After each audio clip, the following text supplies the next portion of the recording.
Samuel Westfield's hands trembled as he lowered his rifle. 3 women, no giants, collapsed on his porch, bleeding, starving, their bronze skin marked with rope burns that made his stomach turn. The tallest one looked up at him with eyes that held both fire and desperation. "Please," she gasped, her voice raw. "Don't let us die like animals." He'd been alone for 8 years. Now, 3 Apache warriors knelt before him, and he had a choice: pull the trigger, like any sensible man would, or become the kind of man his mother had believed he could be. Before we continue, I need you to do something for me. Hit that subscribe button right now, because this story is going to take you places you've never been. Stay with me until the very end. Trust me, you won't regret it. And comment below with what city you're watching from. I want to see how far this story travels. Now let's get back to Sam and the 3 women who were about to change his life forever. Sam watched the rifle shake in his own hands. 8 years of living alone on this ranch, and the first human contact he got was 3 bleeding strangers raiding his smokehouse. Not strangers. Women. Not just women. Giants. The tallest one stood maybe 6'3", her shoulders broader than most men he'd doctored during the war. The second one, slightly shorter, had arms that looked like they could snap fence posts. The third, younger, but no less imposing, clutched her sister's arm with hands that could easily crush his windpipe, and all 3 of them stared at him with eyes that knew death intimately. "Drop whatever you're holding," Sam said, his voice steadier than his hands. The tall one slowly lowered the sack of cornmeal. Her sister released the dried meat.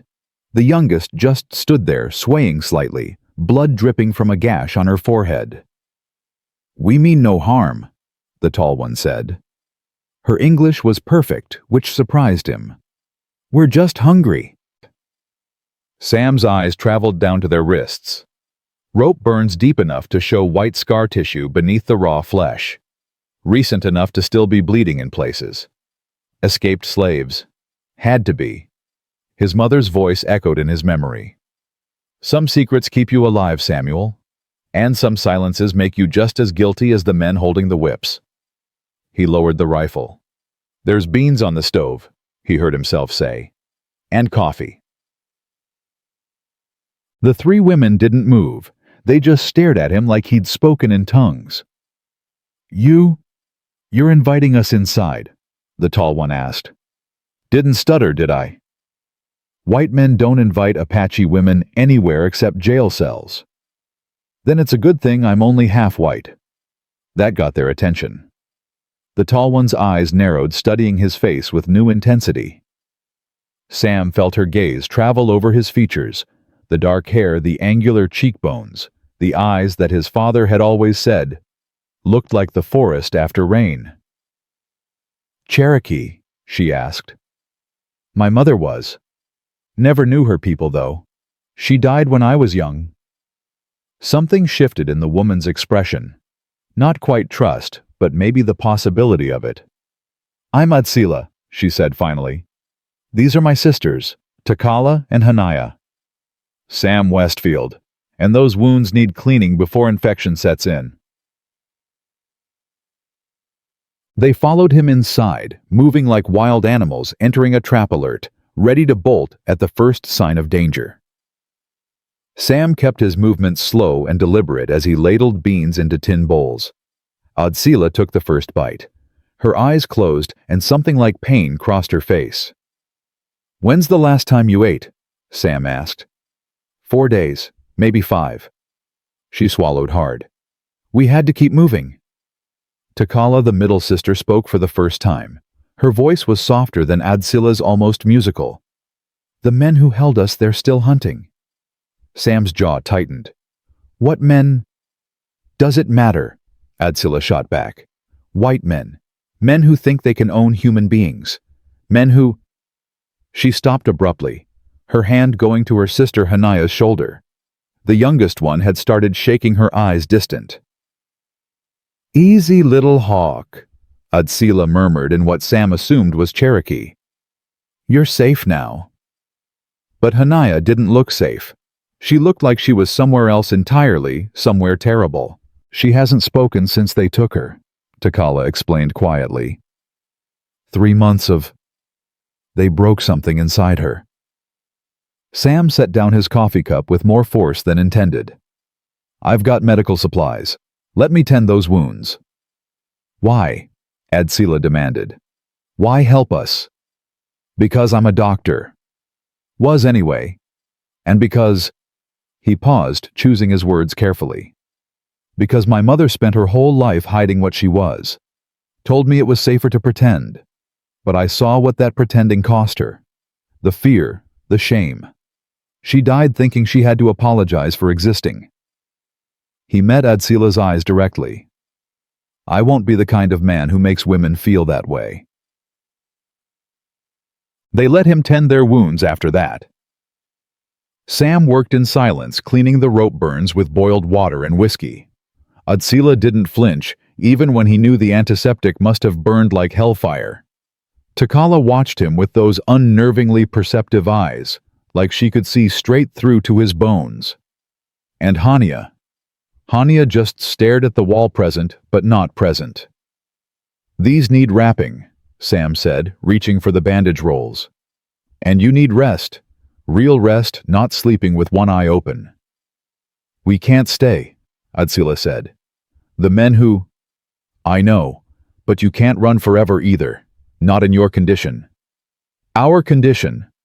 Adsila's voice went sharp. We're not weak, if that's what you're implying. No, you're strong as hell.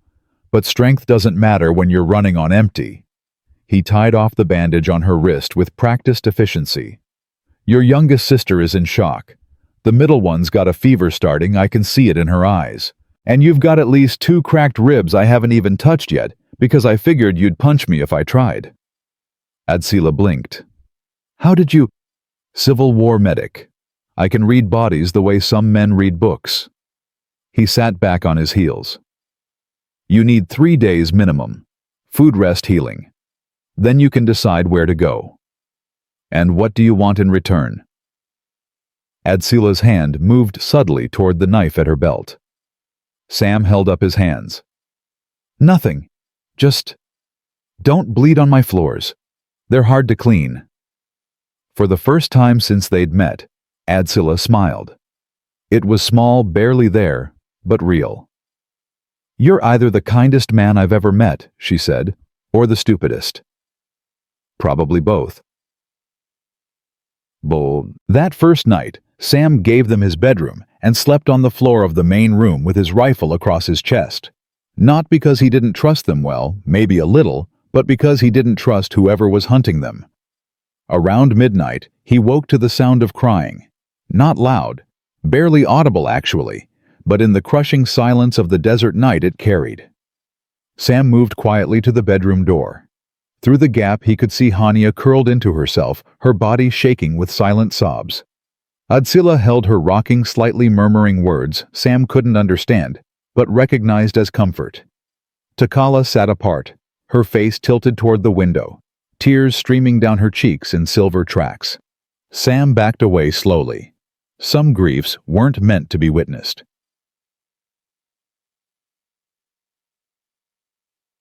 Morning came with the smell of coffee.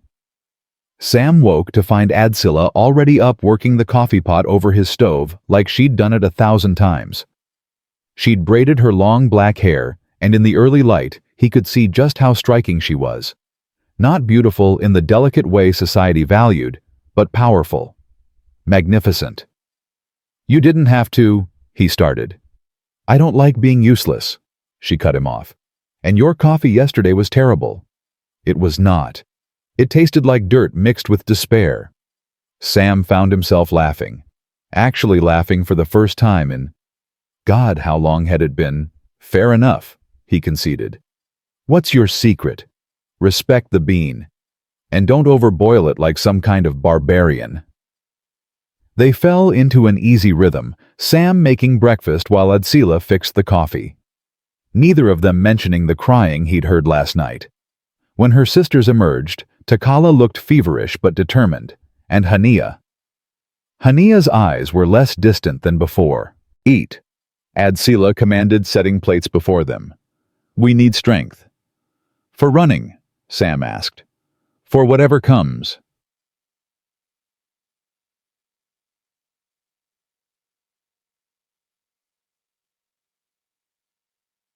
That afternoon, Sam found himself teaching Adsila how to reload his spare rifle. Why show me this?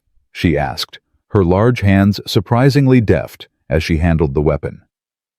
Because if trouble comes, I need another gun. And you're clearly the fighter of the group. How did you know? The way you move, always between your sisters and the door, always calculating distances, exits, threats. He smiled slightly. My mother was the same way, born ready to defend. Adsila's expression softened. Your mother sounds like she was Wolf Clan. Wolf Clan. Warriors. Protectors. In Cherokee tradition, women of the Wolf Clan are often the fiercest fighters. She sighted down the rifle barrel. My grandmother was Wolf Clan. She taught me that strength isn't just about muscles, it's about refusing to break when the world wants you shattered. Is that what happened? Someone tried to break you. Adsila's finger found the trigger, squeezing gently without firing. They tried. We're still here. They're not. The simple statement carried the weight of violence behind it. Good, Sam said. Min. On the second day, Takala cornered him in the barn. You're lonely, she said without preamble. Sam nearly dropped the saddle he was oiling. Excuse me? Lonely. I can see it. The way you look at us like you're afraid we'll disappear. The way this house echoes empty. Her fever had broken overnight, and now those perceptive eyes were clear and sharp. How long since you touched another person? That's not an appropriate question. I'm a medicine woman. All questions about the body and spirit are appropriate. She stepped closer. 8 years, I think. Maybe more. Your mother died, then your father. You came back from the war and locked yourself away like a wound that won't heal. Sam's throat felt tight. You don't know anything about me. I know everything about you. It's written in the way you move through this house like a ghost. She tilted her head. My sister likes you. What? Adsila. She watches you when you're not looking. Studies the way you gentle the horses, the way you treated our wounds with such care. Takala smiled faintly. She's trying to decide if you're real or if kindness is just another trap. I wouldn't. I know. That's why she's confused. Men like you aren't supposed to exist. Takala turned to leave, then paused. We'll be gone soon. We have to be. But while we're here, don't waste the time being afraid of connection. Life is too short, and loneliness is its own kind of death. That evening, Sam found Adsila on his porch, watching the sunset paint the mountains in shades of fire. Your sister talks too much, he said, settling beside her. Takala sees too much. It's her gift and her curse. Adsila didn't look at him. What did she tell you? That I'm lonely. That you watch me. Now, Adsila did turn her dark eyes, catching the last light. I watch everyone. It's how you stay alive. Is that the only reason? The question hung between them, delicate as spider silk. No, Adsila admitted finally. You're different. When you touch me to tend my wounds, your hands don't take. They give. I've never... She struggled with the words. The men who held us, they touched to break. You touched to heal. I don't understand it. Sam felt his heart hammering. It's not that complicated. I treat people like people. That's rarer than you think. They sat in silence as the sun died and stars emerged. Sam became acutely aware of how close she was, the warmth radiating from her skin, the way her breathing had slowed to match his own. Sam, Adsila said softly, if I asked you something, would you answer honestly? Always. Have you ever been with a woman? The bluntness nearly knocked him off the porch. That's Jesus, you just... It's a simple question. It's not simple at all. So that's a no. Adsila turned her body toward him fully, and Sam suddenly felt very small, despite being only 4 inches shorter. I've been thinking about it. About you. About how long it's been since I felt anything except fear or anger. Her hand moved to his face, fingers tracing his jawline with surprising gentleness. I want to feel something else. And I think maybe you do too. Sam couldn't breathe. Adsila, we can't, I'm what Apache a woman. Someone who knows exactly what she wants. Her thumb brushed over his lower lip. I'm asking Sam. Not demanding. Not taking. Asking? Why me? Because you're safe. Because you see me as human first and everything else second. Because when you look at me, I don't see judgment or lust or ownership. I see curiosity, respect, maybe even affection. She leaned closer, her breath warm against his face. And because I've been starving for more than just food. I've been starving for kindness, for gentleness, for a man who wouldn't use my need against me. I don't want to be something you regret. Then don't be. Her lips were an inch from his. Don't be another man who pretends to know what's best for me. Let me decide what I need. Sam closed the distance. The kiss was nothing like he'd imagined his first real kiss would be. It was fierce and desperate and tender all at once, her massive hands cradling his face like he was something precious, while his own hands found her waist, feeling the solid strength of her beneath his palms. When they finally broke apart, both breathing hard, Adsila rested her forehead against his. Inside, she murmured, before I lose my nerve. In the bedroom with her sisters, asleep in the barn, by mutual unspoken agreement, Adsila showed Sam what intimacy could be. Not the clumsy transaction he'd experienced once at 19 with a prostitute who'd been kind but detached. This was...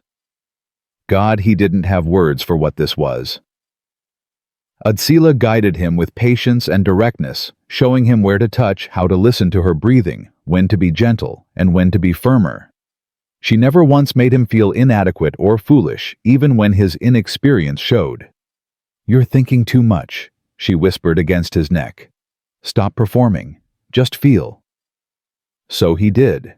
He felt the warmth of her skin, the strength in her muscles, the way she gasped when he found sensitive places. He felt her vulnerability beneath the warrior exterior, the way she trembled when he kissed the scars on her wrists with reverence instead of pity.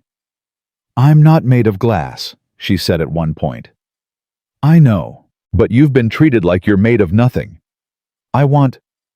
He struggled to articulate. I want you to remember that someone touched you like you were everything.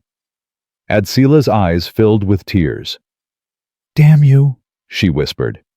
You're going to make me feel things I can't afford to feel. Then feel them anyway, just for tonight. Head, later tangled in sheets with Adsila's head on his chest, Sam felt more alive than he had in 8 years. Sam. Adsila's voice was drowsy. Yeah. Thank you. For what? For being exactly who you are. Her arm tightened around him. For not trying to save me, or fix me, or own me. For just being here. Sam pressed a kiss to her hair. I'm the one who should be thanking you. I'd forgotten what it felt like to be more than just breathing. They fell asleep like that, two people who'd been alone too long, finally finding temporary shelter in each other. Sam woke to Hania's scream. He bolted upright, Adsila already moving toward the door with a knife that had materialized from somewhere. They burst into the main room to find Hania backing into a corner, her eyes wide and unseeing hands clawing at invisible threats. Nightmare, Takala said, kneeling carefully near her youngest sister, but not touching. She's back there, in the camp, with the men. Hania, Adsila said firmly. Little Hawk, come back. You're safe. He can't hurt you anymore. He's dead. Remember, you made sure of that." Sam's blood ran cold. "She killed one of them." "She killed 3, Takala said quietly. "That's how we escaped. Hania hasn't spoken since, but she made sure they'd never touch anyone again." Adsila moved closer to her sister, slowly telegraphing every movement. "Hania, listen to my voice. You're in Sam's house. You can smell his coffee. Remember that terrible coffee he thinks is good." A flicker of awareness crossed Hania's face. "That's it. Come back to us. One breath at a time." Gradually, painfully, Hania returned to the present. When she finally focused on Adsila's face, she collapsed forward into her sister's arms, silent sobs racking her body. Sam felt useless standing there in his nightshirt, watching these 3 women carry trauma he couldn't begin to understand. "I'll make tea," he said finally. It was inadequate, but it was something. "Sam?" Takala called as he turned toward the kitchen. "Thank you for not asking questions, for not treating her like she's broken beyond repair." "She's not broken," Sam said. "She's surviving. There's a difference." The 3rd morning, everything changed. Sam was checking the fence line when he heard hoofbeats. 4 riders approaching from the east at a lazy pace that suggested confidence rather than urgency. His stomach dropped. He rode back hard, finding Adsila and her sisters already alert, weapons in hand. "Into the cellar," Sam ordered. "Now." "We don't hide," Adsila said flatly. "You do today. Because if they see you, this ends bloody. And I'm not a good enough shot to take 4 men alone." "Then let us fight with you." "No." Sam's voice was harder than he'd ever used with her. "Because if you kill white men even in self-defense, you'll hang. But if I stand alone and tell them I haven't seen anyone, they'll search and leave. Trust me. Please." Adsila's jaw worked. Finally, she nodded. "But we listen. If it goes wrong, we come out fighting." "Fair enough." Sam met the riders in his yard, rifle casually across his arm, face arranged in polite confusion. The lead man had a red beard going gray and eyes like chips of ice. "Morning, friend. Name's Blackwood. Looking for some runaways." "Haven't seen anyone," Sam said easily. "Pretty isolated out here." Blackwood's smile didn't reach his eyes. "That's so. Because we tracked 3 Apache squaws to this general area. Big girls can't miss 'em. Worth good money to the men who lost 'em." "Lost them?" Sam kept his voice neutral. "They property, are they?" "In a manner of speaking. They killed some men during their escape. Make some criminals." Blackwood shifted in his saddle. "You sure you haven't seen anything? 3 women traveling on foot would have needed food and water." "Like I said, haven't seen anyone, but I'll keep an eye out." Blackwood studied him for a long moment. "You seem like a smart man, friend. Smart men know when to mind their own business, and when the reward for information is worth more than principles. I'll keep that in mind. You do that." Blackwood turned his horse. "We'll be in the area a while longer. If you remember anything, we're camped at Bitter Creek. Remember reward for information, consequences for harboring fugitives." Sam watched them ride away, his hands white-knuckled on the rifle. When he finally went back inside, Adsila was sitting at his table, her face expressionless. "We leave tonight," she said. "No." "Sam, no." He set the rifle down carefully. "Because running now means they'll catch you tired and exposed. We need a plan." Takala emerged from the cellar stairs, Hania behind her. "You'd risk your life for us." "Already am," Sam pointed out. "Lied to their faces. In for a penny, in for a pound." Adsila stood, moving close enough that he had to tilt his head back to meet her eyes. "Why? Why risk everything for 3 women you've known less than a week?" Sam thought about his mother dying while pretending to be someone she wasn't. He thought about 8 years of loneliness, of feeling half alive. He thought about Adsila's hands on his face, her voice in the dark saying thank you for being exactly who you are. Because I'm tired of being the kind of man who watches bad things happen and does nothing, he said simply. And because you're not just 3 women, you're Adsila, who's fiercer than any man I've met. You're Takala, who sees things others miss. You're Hania, who survived hell and came out the other side still capable of love. He paused. You're my friends, maybe more than friends, and I protect what's mine. We're not yours, Adsila said, but her voice was soft. No, but maybe I'm yours, and that's enough. Takala made a sound somewhere between a laugh and a sob. The spirit sent us to the right door. Or dumb luck, Sam said. Either way, we've got maybe 2 days before Blackwood comes back with more men, so let's use them. And they spent those 2 days preparing for war. Sam taught Adsila and Takala to shoot, really shoot, not just point and hope. They were natural marksmen, their hunting skills translating perfectly to firearms. Even Hania showed interest, though she still hadn't spoken a word. In return, they taught him tracking, how to move silently, how to read the land the way they did. Adsila showed him knife-fighting techniques that made his military training look clumsy by comparison. You're not bad, she said after disarming him for the 3rd time. But you hesitate. I'm a doctor. Healing's my instinct, not killing. Then think of it as healing the world by removing poison. She handed his knife back. The men hunting us. They're poison, Sam. They won't stop until we're dead or back in chains. I know. Can you kill if you have to? Sam thought about the war, about the men he'd watched die, the ones he couldn't save. He thought about the screams he still heard in nightmares. Yes, he said. If it's them or you, I can kill. Adsila smiled, fierce and proud. Good, because I need you alive. On the evening of the 4th day, Takala came to Sam with something wrapped in soft leather. For you, she said, pressing it into his hands. Inside was a necklace, turquoise and silver, worked in intricate patterns he didn't recognize. It was our grandmother's, Takala explained. Given to medicine people who walk between worlds. You're one of us now, Sam.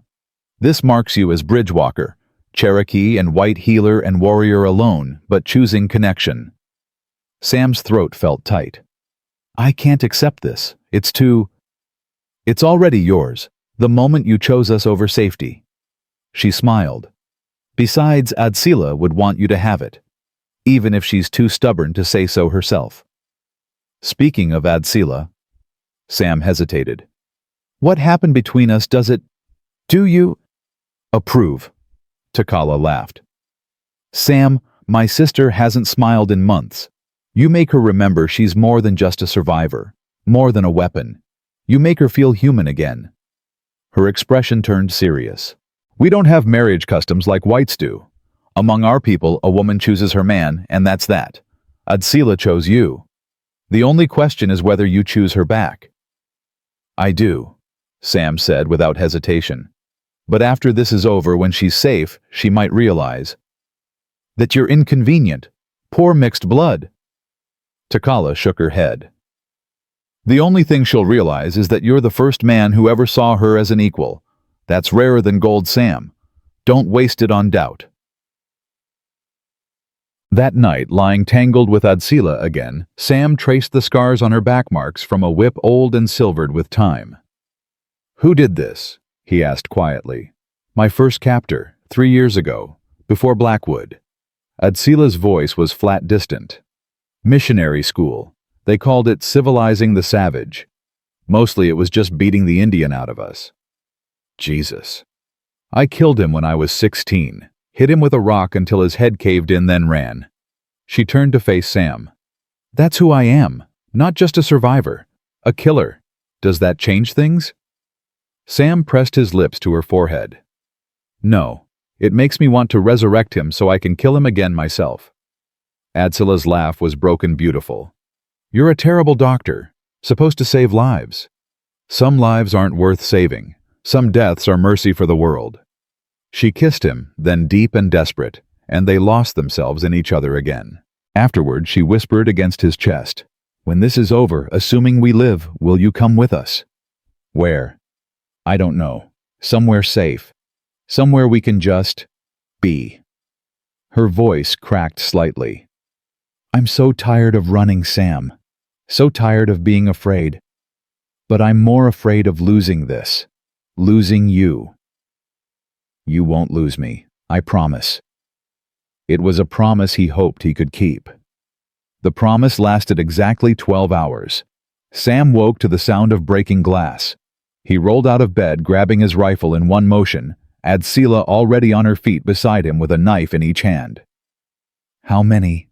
she whispered. "Don't know. Stay here." Like hell. They moved through the dark house together, their bodies in sync after days of training. Takala and Hania emerged from the barn armed and alert. Whatever was happening, they'd face it together. Sam peered through the window. 3 men circled the house, torches in hand. Not Blackwood's crew, these were different. Younger, drunker, meaner. "Saw smoke from your chimney, half-breed," one of them called out. His voice slurred with whiskey. "Heard you might be harboring some Apache whores. Thought we'd come take a look ourselves." Adsila's hand tightened on her knife. "Town boys. I recognize the voice. He tried to buy me once, when I was 14. Sam's blood went cold. "Stay back. Let me handle this." "No." Adsila moved toward the door. "They came for me. I'll give them what they deserve." "Adsila." She was already outside. Sam cursed and followed Takala and Hania flanking him. The 3 men stopped short when they saw Adsila emerge into the moonlight, all 6'3" of her shoulders, like a blacksmith's eyes promising death. "Well, well," the drunk one said, recovering his bravado. "There's the savage bitch. Heard you been spreading your legs for the half-breed. That true?" "Leave," Adsila said simply, "while you still can, or what you'll scalp us." He laughed, his friends joining in nervously. "We got rights. You're escaped property. We can do whatever we want with you." "Try it," Adsila said. "Please, I've been wanting to kill someone all week." The man pulled a pistol. Sam's rifle came up instantly, trained on the drunk's chest. "Put it down," Sam said quietly. "Last warning. You gonna shoot us over some Indian tale? That what you've become? What I've become," Sam said, his voice deadly calm, "is a man who's real tired of listening to drunk idiots threaten my family. So yes, I will absolutely shoot you. Question is whether you're stupid enough to make me." The standoff stretched. Then Hania moved. She stepped forward into the torchlight, and for the first time since Sam had met her, she opened her mouth and spoke. "You remember me," she said. Her voice was raspy from disuse but clear, strong. "I'm the one who cut your friend's throat.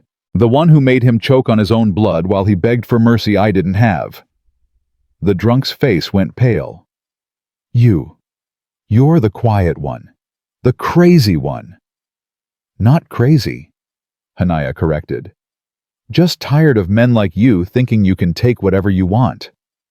She pulled a knife from her belt. "Run, or find out if I'm still as good with a blade as I was 3 months ago." They ran. Sam watched them disappear into the darkness, then turned to Hania. "You spoke."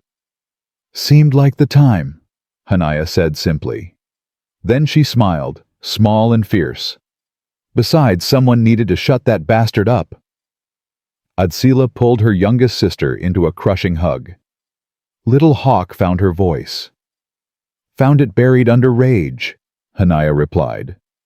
"Turns out anger's good for something after all." Takala touched Sam's arm. "They'll come back, with more men." "I know. Then we need to leave, tonight." Sam looked at the 3 women who'd become his world in less than a week. "Or we end this. Permanently." "How?" Adsila asked. "By giving them what they want, or what they think they want." Sam's mind was racing, forming a plan that was either brilliant or suicidal. "They know you're here now. Running just confirms it." But what if we set a trap? Keep talking, Adsila said. Blackwood wants you alive. Those town boys want revenge. They're going to clash eventually. What if we make sure it happens on our terms in a place of our choosing when we're ready? Takala's eyes lit up. Divide them. Make them fight each other while we pick off the survivors. Exactly. That's risky, Adsila said, but she was smiling. I like it. They spent the next hour planning. By dawn, they'd have a strategy. By nightfall, they'd have a killing ground. And by the time Blackwood and his men arrived, they'd be ready. Or they'd be dead. Either way, the running would be over. Sam found himself strangely at peace with that. Morning brought complications. A rider appeared on the horizon alone, moving fast. Sam recognized the horse before he recognized the man. Doc Williams, he muttered. Damn it. Who? Adsila asked. Town doctor. Good man, but he's loyal to the law. Sam's jaw tightened. If he's here, someone sent him. Doc Williams reined up in the yard, his weathered face grave. He was 70, if he was a day, with kind eyes that had seen too much suffering.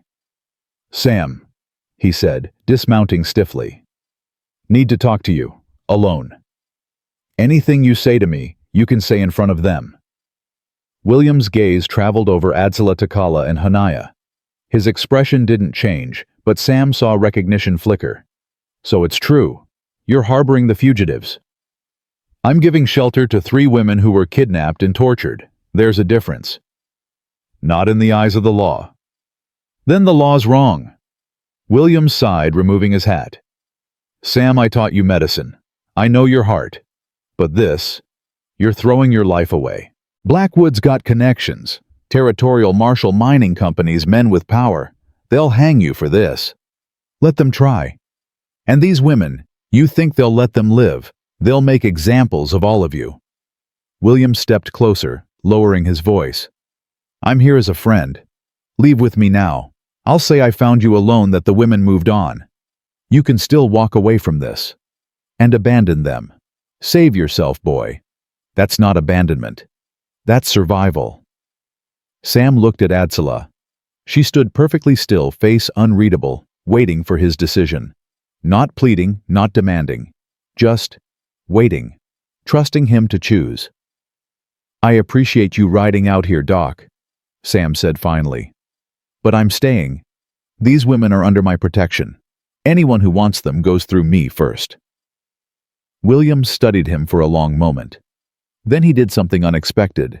He smiled. Good, he said. I was hoping you'd say that. Because I didn't ride out here to convince you to leave. I rode out here to bring you this. He pulled a folded paper from his coat. Legal document, signed by Judge Hendricks.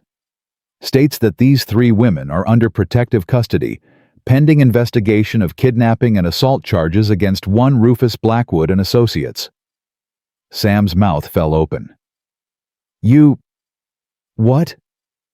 Hendricks is old school. Believes in due process. When I told him about Blackwood's operation, about the slave trading happening under his nose, he was furious. Williams handed over the document.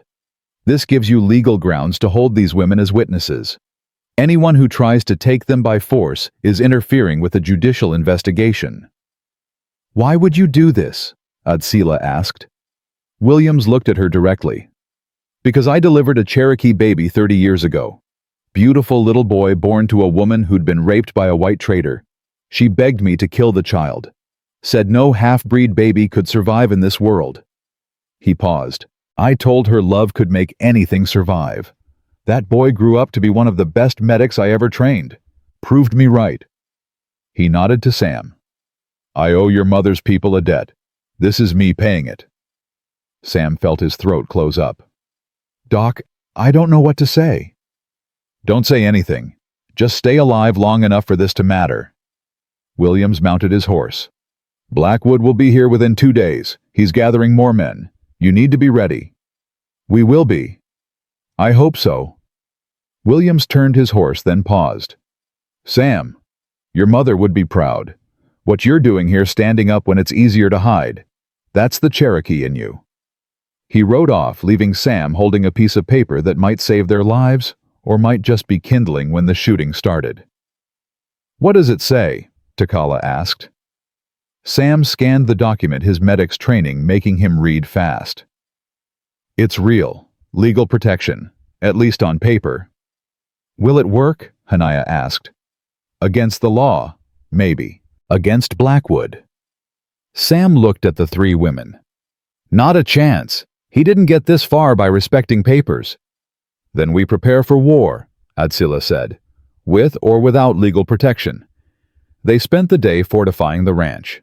Sam showed them the old root cellar his father had dug years ago, the tunnel that led to the creek bed. Escape routes, he called them. Last resorts. Adsila called them cowards' paths. "We stand and fight," she insisted. "We survive," Sam countered. "Fighting's easy. Living afterward is the hard part." They were in the barn, stacking hay bales to create firing positions.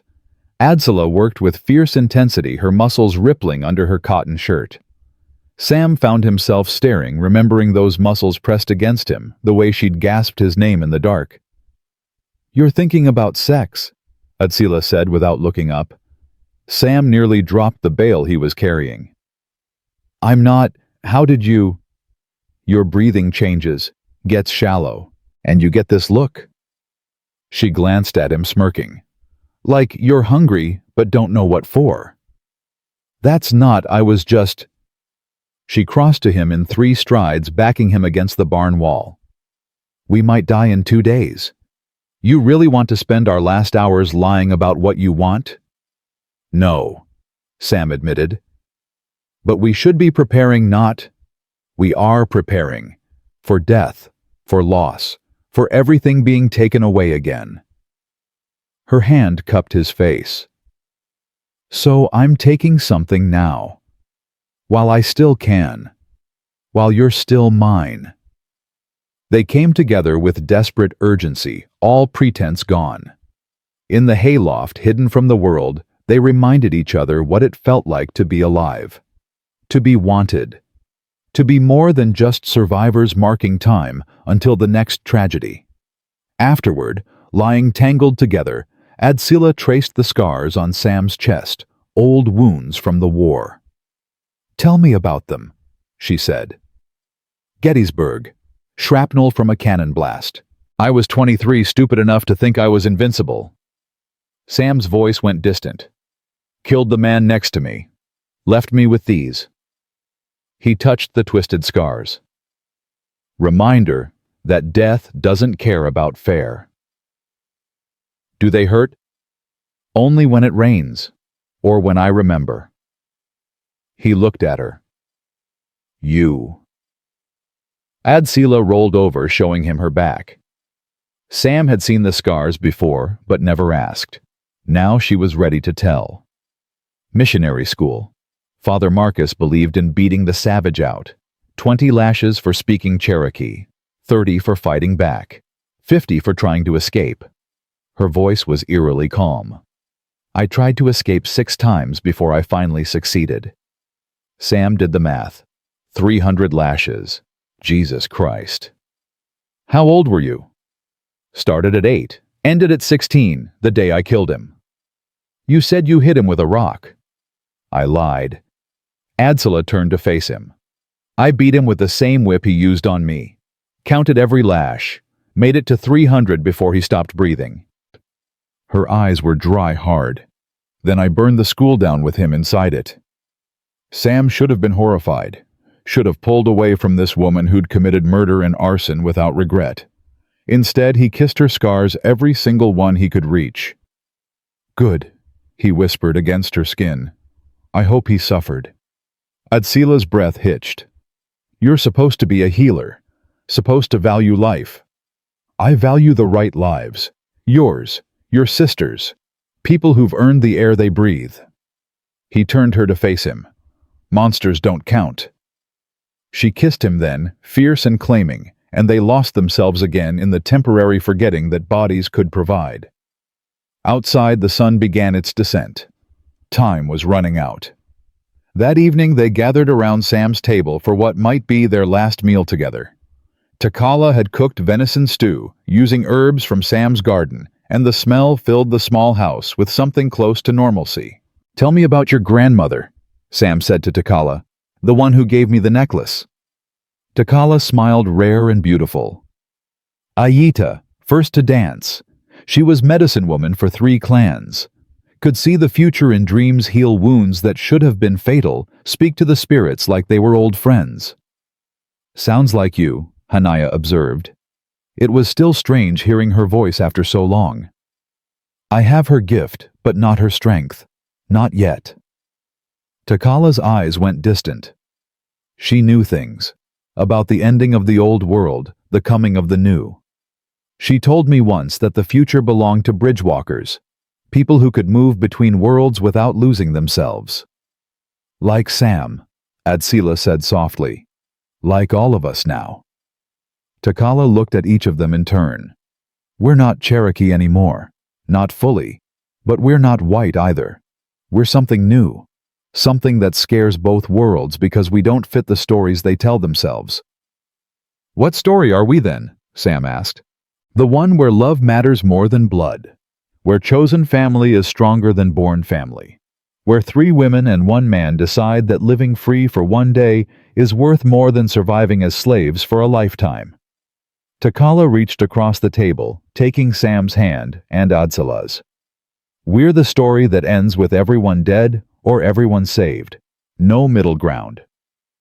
"Cheerful," Hania muttered, but she added her hand to the pile. Adsila completed the circle. "Then we make sure it's the saved ending." They sat like that for a moment. 4 hands clasped 4 lives intertwined by chance and choice. Sam memorized it, the warmth, the connection, the feeling of belonging he'd thought he'd never have again. Then Takala's eyes went white. Her hand clamped down on Sam's hard enough to hurt her whole body going rigid. Adsila caught her before she fell, lowering her carefully to the floor.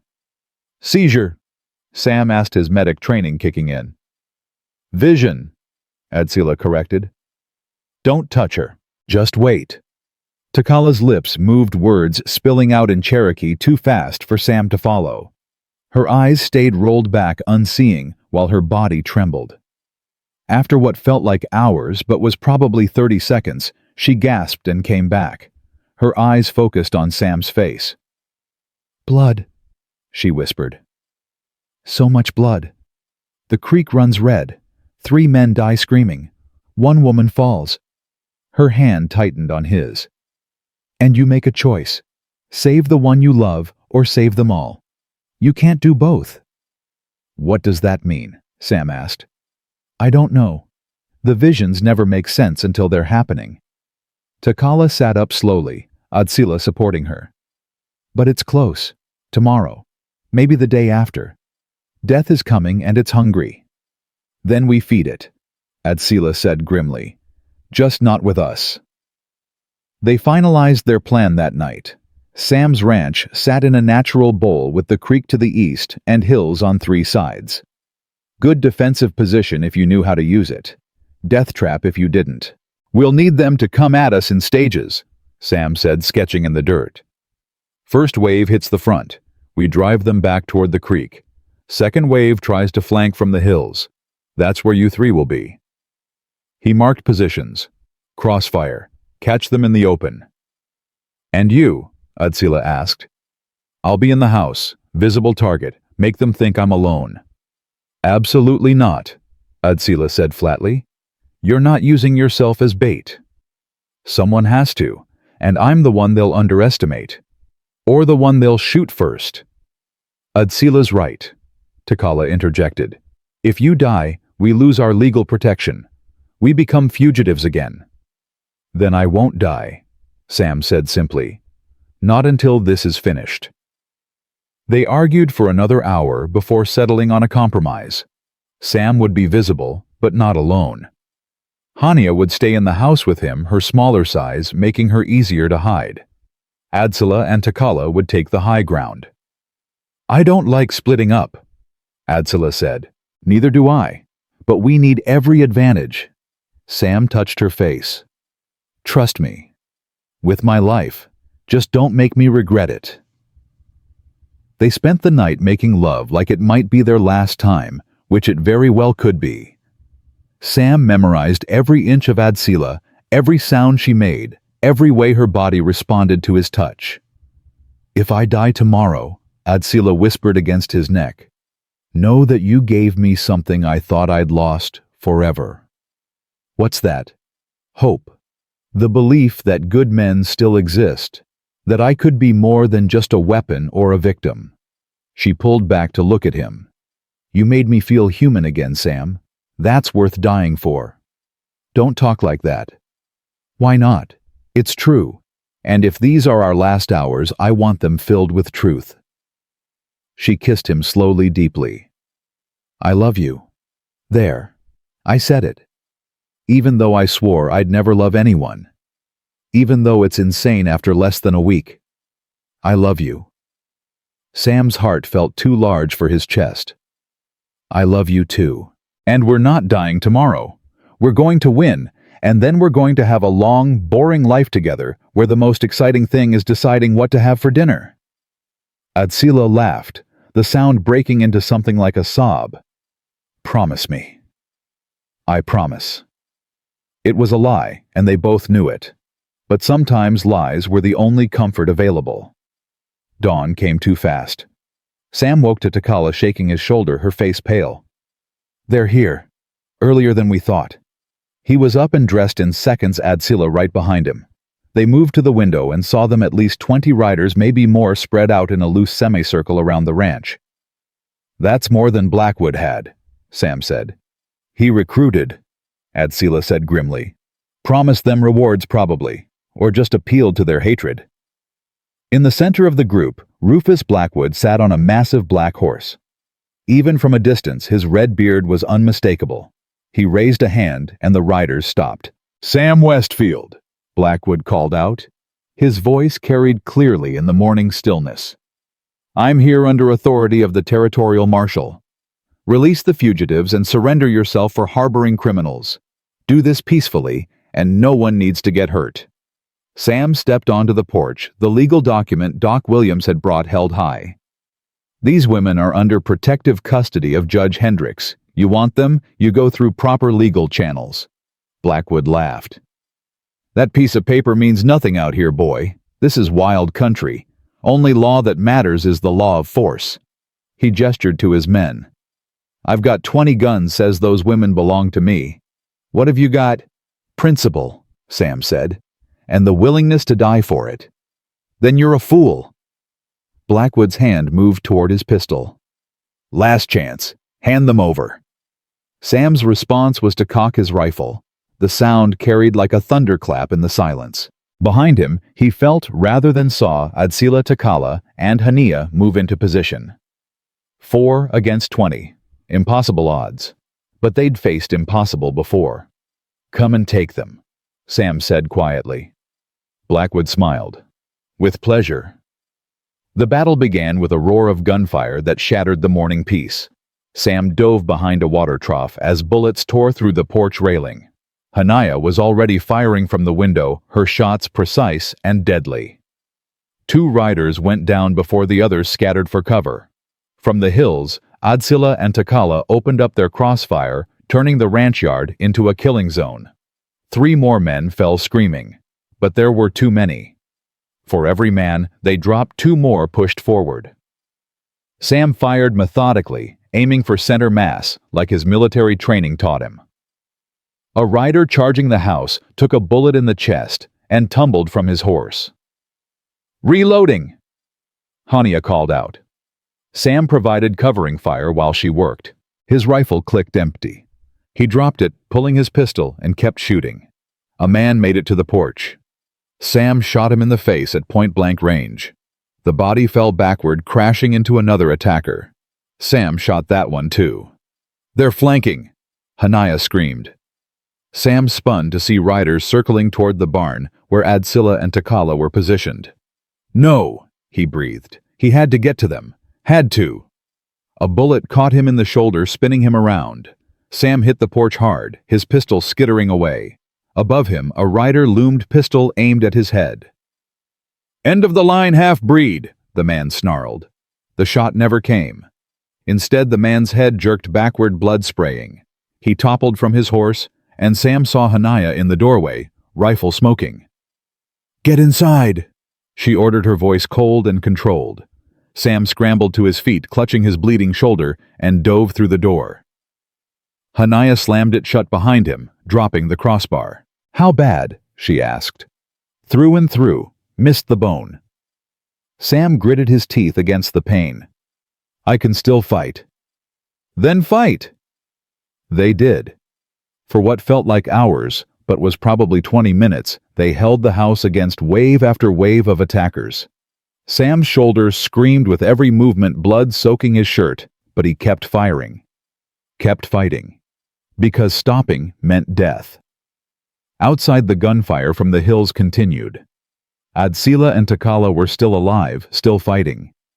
That knowledge kept Sam moving when exhaustion threatened to drag him down. Then the shooting stopped. Sudden total silence that was somehow worse than the chaos. Sam risked a look through the window and saw Blackwood standing in the yard, very much alive, holding something. Someone. Takala. She was on her knees, hands bound, Blackwood's pistol pressed to her head. Her face was bruised, bleeding, but her eyes were defiant. "Westfield," Blackwood called out. "Your other bitch is dead. Shot her myself when she tried to save this one. Now you've got a choice. Come out and surrender, or I paint the ground with this one's brains." Sam's world tilted. Adsila, dead number impossible. She was too strong, too fierce, too alive to just, "He's lying," Hania whispered. "Trying to break you." "How do you know?" "Because I'd feel it if my sister died. And I don't feel anything except rage." Hania's hand found his. "But we need to move fast. He'll kill Takala if we wait." Sam's mind raced. The vision Takala had. Save the one you love, or save them all. Was this it? Was this the moment? "I'm going out," he said. "That's suicide." "It's a distraction. You go through the tunnel, circle around, get to Adsila wherever she is. Together you hit them from behind while they're focused on me. And you." Sam picked up his rifle, checking the load. "I'll be doing what I do best. Buying time." Hania hesitated, then nodded. "Don't die, Sam. My sister will kill me if I let you die." "Tell her I love her." "Tell her yourself." Hania disappeared into the cellar. Sam waited 30 seconds, then opened the door and stepped into the yard, hands raised, rifle hanging from one hand by the trigger guard. "I'm coming out," he called. "Don't shoot." Blackwood smiled, triumphant. "Smart man, drop the weapon." Sam let the rifle fall. "Let her go. You've got what you want." "What I want is all three of those savages and you hanging from a tree. But I'll settle for 2 out of 3. Blackwood's finger tightened on the trigger. "Say goodbye to—" The shot came from nowhere and everywhere at once. Blackwood's hat flew off his head, a bullet passing so close it had to have parted his hair. He dove for cover, dragging Takala with him, and chaos erupted again. Adsila stepped out from behind the barn, blood streaming from a gash on her head, rifle raised. "You want to kill someone, you bearded bastard? Try me." "You're supposed to be dead," Blackwood sputtered. "I've been supposed to be dead for 10 years. It never sticks." She fired again, the bullet striking inches from Blackwood's head. "Let my sister go, or the next one goes through your skull. I've got men. You had men. Half are dead. The rest ran when they realized this wasn't worth dying for." Adsila advanced slowly, each step deliberate. "It's just you now. You and me, the way it should have been from the start." Blackwood's face twisted. He yanked Takala to her feet, using her as a shield. "You shoot, you hit your sister." "Then I guess you better pray my aim's off." Adsila didn't slow down. Sam saw it coming a second before it happened, saw Blackwood's hand shift, finger tightening on the trigger, making his choice. If he was going down, he'd take one of them with him. Time slowed. Sam's body moved on instinct, diving forward, his damaged shoulder screaming in protest. He hit Takala hard, knocking her aside just as Blackwood fired. The bullet meant for Takala's head caught Sam in the side instead. He went down hard, agony exploding through his torso. Dimly, he heard Adsila's scream of rage, heard the sharp crack of her rifle, heard Blackwood's shocked curse as he finally took a bullet himself. Then, hands on his face, Adsila's voice in his ear. "No, no, no, no. You promised, you bastard. You promised you wouldn't die." "Not dying," Sam managed. Blood in his mouth, not good. "Just resting. Sam, please stay with me. Always," he whispered. Then darkness took him. Sam woke to agony and Adsila's tears on his face. "Don't you dare leave me," she was saying, her voice raw. "Don't you dare, Sam Westfield. I'll drag you back from death myself if I have to." He tried to speak, but blood filled his mouth. He coughed, pain lancing through his side like white fire. "Don't talk," Takala ordered. Her hands pressed against his wound, slick with his blood. "Hania, bring the whiskey and clean cloth. Now." Sam's vision swam. He could see pieces of the world, Adsila's face above him, pale and terrified. Takala's hands working frantically. The sky beyond them impossibly blue. And Blackwood 20 feet away, clutching his own bleeding stomach, his men scattered or dead around him. "Is he alive?" Sam managed. "For now," Adsila said. "But not for long if I have anything to say about it." "No." Sam gripped her hand with what strength he had left. "The law. Let the law have him. The law never protected us before. Then we make it start now." He coughed again, tasting copper. "You kill him, you become what he says you are. You let him live, let him face trial. You prove you're better than every lie they ever told about you." Adsila's jaw worked. "I want him dead." "I know. But wanting and doing are different things." Sam's eyes started to close. "Be better. For me. For your sisters. For—" "Stay awake," Takala snapped. "You don't get to make noble speeches and then die. That's cheating." Sam tried to laugh.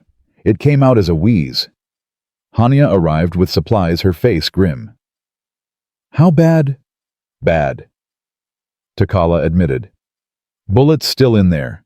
Lodged against a rib, maybe. If I don't get it out, he'll die of infection. If I do get it out, he might die from the surgery." "Then we don't have a choice," Adsila said. "Do it." "Here. Now I need proper tools, light time." "We don't have time," Hania interrupted. She pointed to the horizon where dust rose. "More riders coming. Could be the marshal, could be more of Blackwood's men. Either way, we need to move." Takala looked at Sam, then at her sisters. "The sacred spring. It's half a day's ride, but the water there has healing properties. If we can get him there alive, I can save him." "He won't survive half a day in this condition," Adsila said. "He won't survive here either." Takala's voice was steady, despite the blood coating her hands. "We take the risk, or we watch him die. Choose." Adsila looked at Sam, her fierce warrior's face crumbling. "I can't lose you, not after finally finding you." "Then don't," Sam whispered. "Fight for me, the way I fought for you." She kissed him hard and desperate, tasting of salt and fear. "If you die, I'm killing you." "Fair," he managed. They moved him with agonizing care. Every jostle sent fresh waves of pain through Sam's body, but he bit down on the leather strap Takala gave him and endured. Adsila rode with him, cradled against her chest, her arms, iron bands holding him in place. "What about him?" Hania asked, jerking her head toward Blackwood. The man was conscious, barely, his face gray with blood loss. "Leave him," Adsila said coldly. "Let him rot." "No," Sam forced out. "Bind his wound. Leave him for the law." "Sam, please." He looked up at her. "No more killing. No more blood. We're better than this." Adsila's hands tightened on him, but she nodded to Takala. "Do it, quick." Takala worked fast, binding Blackwood's stomach wound with rough efficiency. The man groaned, his eyes flickering open. "You're letting me live," he rasped. "Against my better judgment," Takala said. "My friend here believes in justice. Personally, I think you should bleed out slow. But he's dying, and his last wish is mercy for you. So congratulations, you get to live long enough to hang properly." She stood, wiping her hands on her pants. "If we're lucky, the marshal finds you before the vultures do. If we're not well, the desert takes what it wants." They left him there, propped against a water trough with a canteen beside him. Sam watched until Blackwood disappeared from view, wondering if mercy was wisdom or foolishness. Time would tell, if he survived long enough to find out. The ride was endless agony.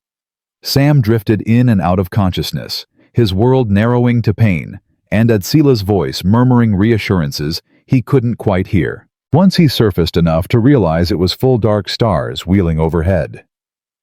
"How long?" he asked. 6 hours.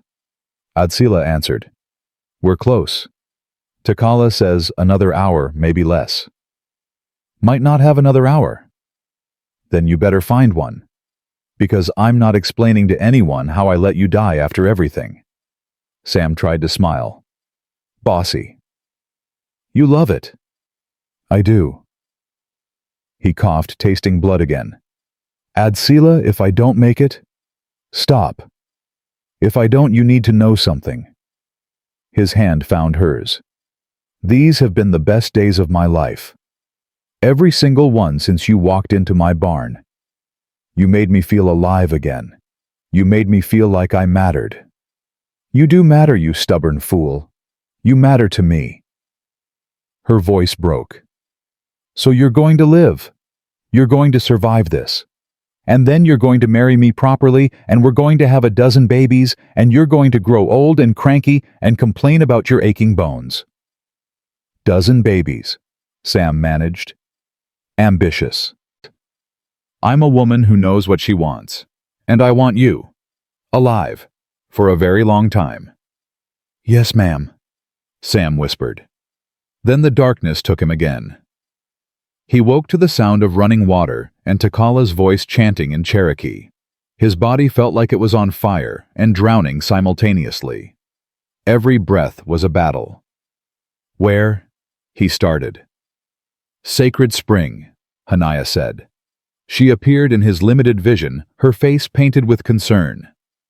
"Takala's calling on the ancestors, asking for their help. Does it work? We're about to find out." Takala knelt beside him, her hands glowing, covered in some kind of luminescent paste from the spring. She pressed her palms to his wound, and Sam screamed. The pain was beyond anything he'd experienced, worse than the bullet, worse than anything. "Hold him," Takala commanded. Adsila and Hania pinned him down as Takala worked. Sam felt her fingers inside the wound, probing, searching. He tried to thrash to escape, but their combined strength was absolute. "Found it," Takala breathed. "Sam, this is going to hurt worse. I'm sorry." She wasn't lying. When she extracted the bullet, Sam's vision went white. He heard himself screaming, heard Adsila begging him to hold on, heard Takala's voice rising in pitch as she chanted faster. Then, impossibly, the pain began to recede. Not disappear, that would have been too much to hope for, but it dulled from excruciating to merely unbearable. Sam's breathing slowed, his vision cleared. Takala held up the bullet, misshapen and bloody. "Got it. Now we pray the spring water does what grandmother claimed it could." She poured water directly into the wound. Sam tensed, expecting agony, but instead felt cool, soothing, like the water was drawing out the fire. "It's working," Hania whispered. "Look."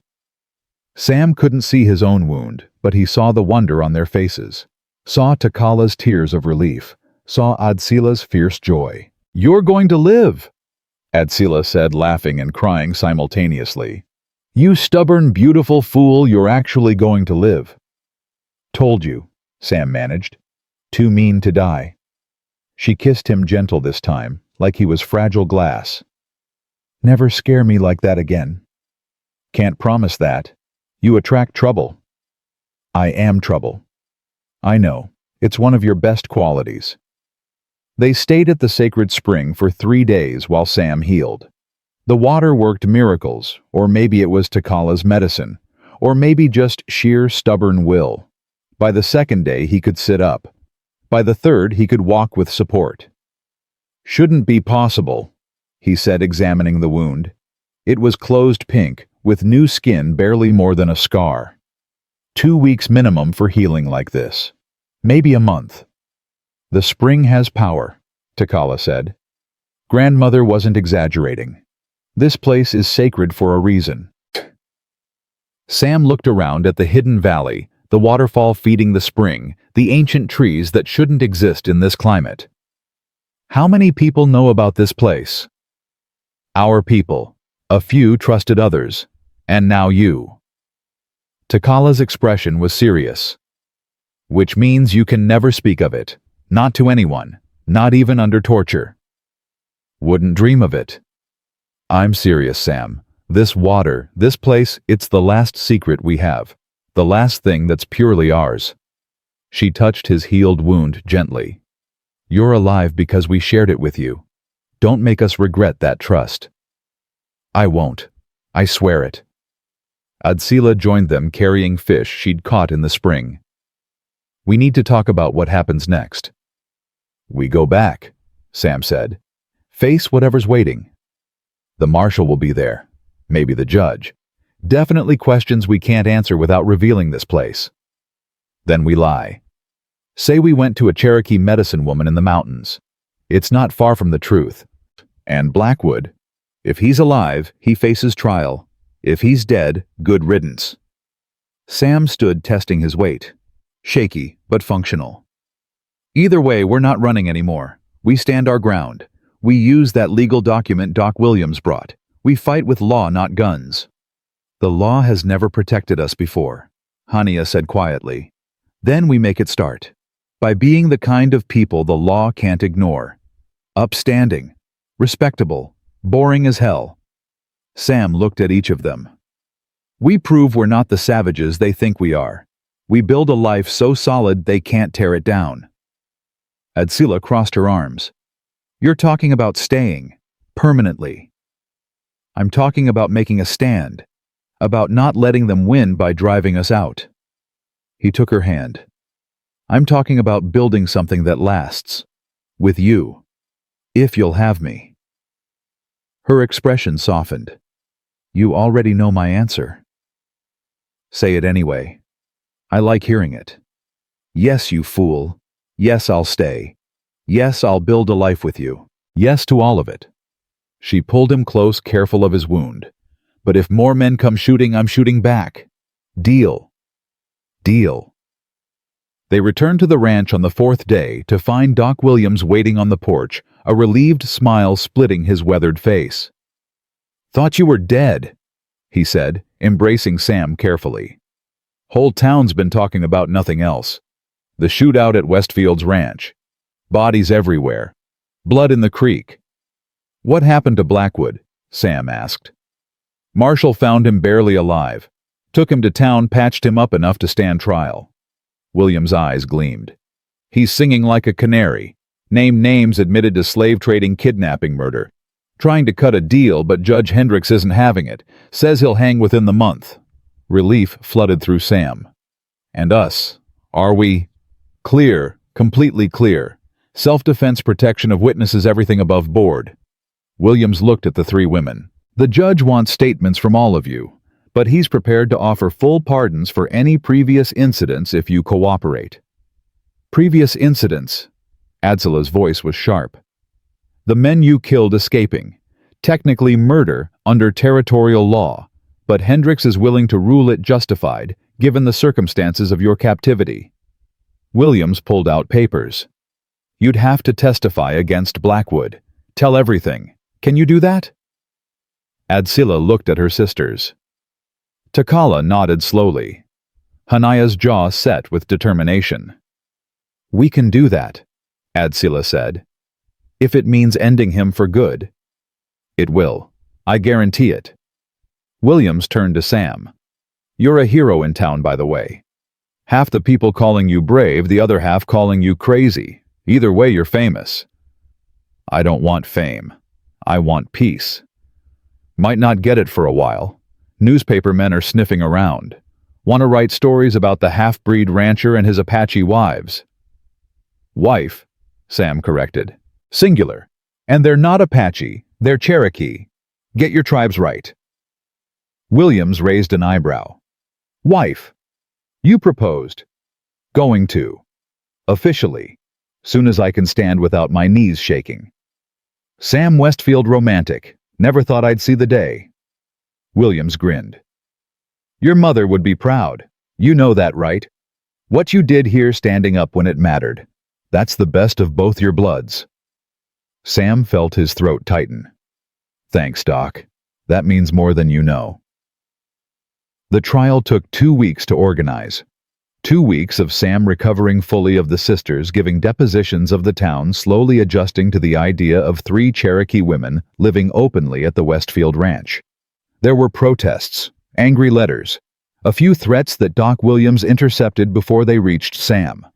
But there were also unexpected allies, shopkeepers who'd known Sam's mother, war veterans who respected his servicewomen, who saw the sisters' scars and wept at the cruelty. Slowly, grudgingly, the town began to accept what it couldn't change. The trial itself was a spectacle. The courthouse packed with curious onlookers, newspapermen scribbling frantically, the judge presiding with iron authority. Blackwood sat in chains, his red beard now streaked with gray, his eyes hollow. Adsila testified first. She stood tall in the witness box, her voice never wavering as she described the kidnapping, the torture, the men who'd died by her hand. And you feel no remorse?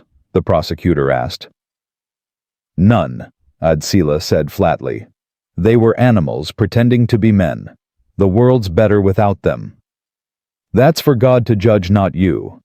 Then I'll answer to God when my time comes. But I won't apologize for surviving. The courtroom erupted in murmurs. The judge banged his gavel. Order. Let her speak. Takala's testimony was quieter, but no less powerful. She spoke of the sacred items stolen, the cultural destruction, the deliberate cruelty designed to break their spirits. Did it work? The prosecutor asked. Did they break you? No, Takala said simply. We bent. We bled. But we didn't break, because that would mean they won. And I refuse to let men like that win. Hania's testimony made grown men weep. She described in clinical detail the abuse she'd endured, the silence that followed, the moment she'd decided to kill rather than endure another day. I didn't want to be a killer, she said, her voice small but clear. I wanted to be a daughter, a sister, a woman with a future. They took that choice from me, so I took their lives, and I'd do it again. Sam was called last. He spoke about finding them in his barn, about the decision to help, about the growing connection that had made them family. And you fell in love with one of these women? The prosecutor asked, skepticism heavy in his voice. I fell in love with the woman who happened to be Cherokee, Sam corrected. Her heritage is part of who she is, but it's not all she is. She's brave, fierce, loyal, protective. She survived things that would have destroyed most people. And yes, I love her. Completely. Even though such a union is what unusual, controversial. Sam leaned forward. My mother was Cherokee. My father loved her anyway, built a life with her anyway, raised me to see people as people, not as colors or categories. I'm doing the same thing. If that makes me unusual, I'll wear that label proudly. The prosecutor had no response to that. Blackwood's defense was weak claims of legal ownership that held no water once the evidence of torture emerged, arguments about property rights that the judge dismissed with barely concealed contempt. The verdict took the jury less than an hour. Guilty on all counts. The sentencing was swift. Death by hanging to be carried out within 7 days. Blackwood stood when the sentence was read, his face gray. I want to make a statement. The court will hear it, Judge Hendricks said. Blackwood turned to face Adsila, Takala, and Hania directly. I thought I was doing right. Thought I was civilizing savages bringing order to chaos. I lost my daughter to a Cherokee raid. Lost my wife. Lost everything. His voice cracked. I wanted someone to pay. Didn't matter who. Just needed the pain to stop. And did it? Adsila asked quietly. Did hurting us stop your pain? Blackwood's shoulders sagged. No. Made it worse. Made me into something I don't recognize. He looked at Sam. You showed me what I should have been. What I could have chosen. Mercy instead of revenge. Love instead of hate. He swallowed hard. I'm sorry. For whatever that's worth now. It's worth nothing, Adsila said. But at least you finally admitted the truth. Blackwood nodded slowly. Then I'll die, knowing I failed at everything except finally being honest. He was hanged 3 days later. Sam didn't attend. Neither did the sisters. They stayed at the ranch working to repair the damage from the battle, trying to build something normal from the ashes of violence. Do you feel better? Sam asked Adsila that evening. Knowing he's dead, she considered the question seriously. No, but I don't feel worse either. He's just gone. Erased. Like he never mattered. Everyone matters, even the bad ones. Their choices matter. Then his choice was to be cruel, and mine was to survive his cruelty. We both got what we chose. She leaned against him. I don't want to think about him anymore. I want to think about us.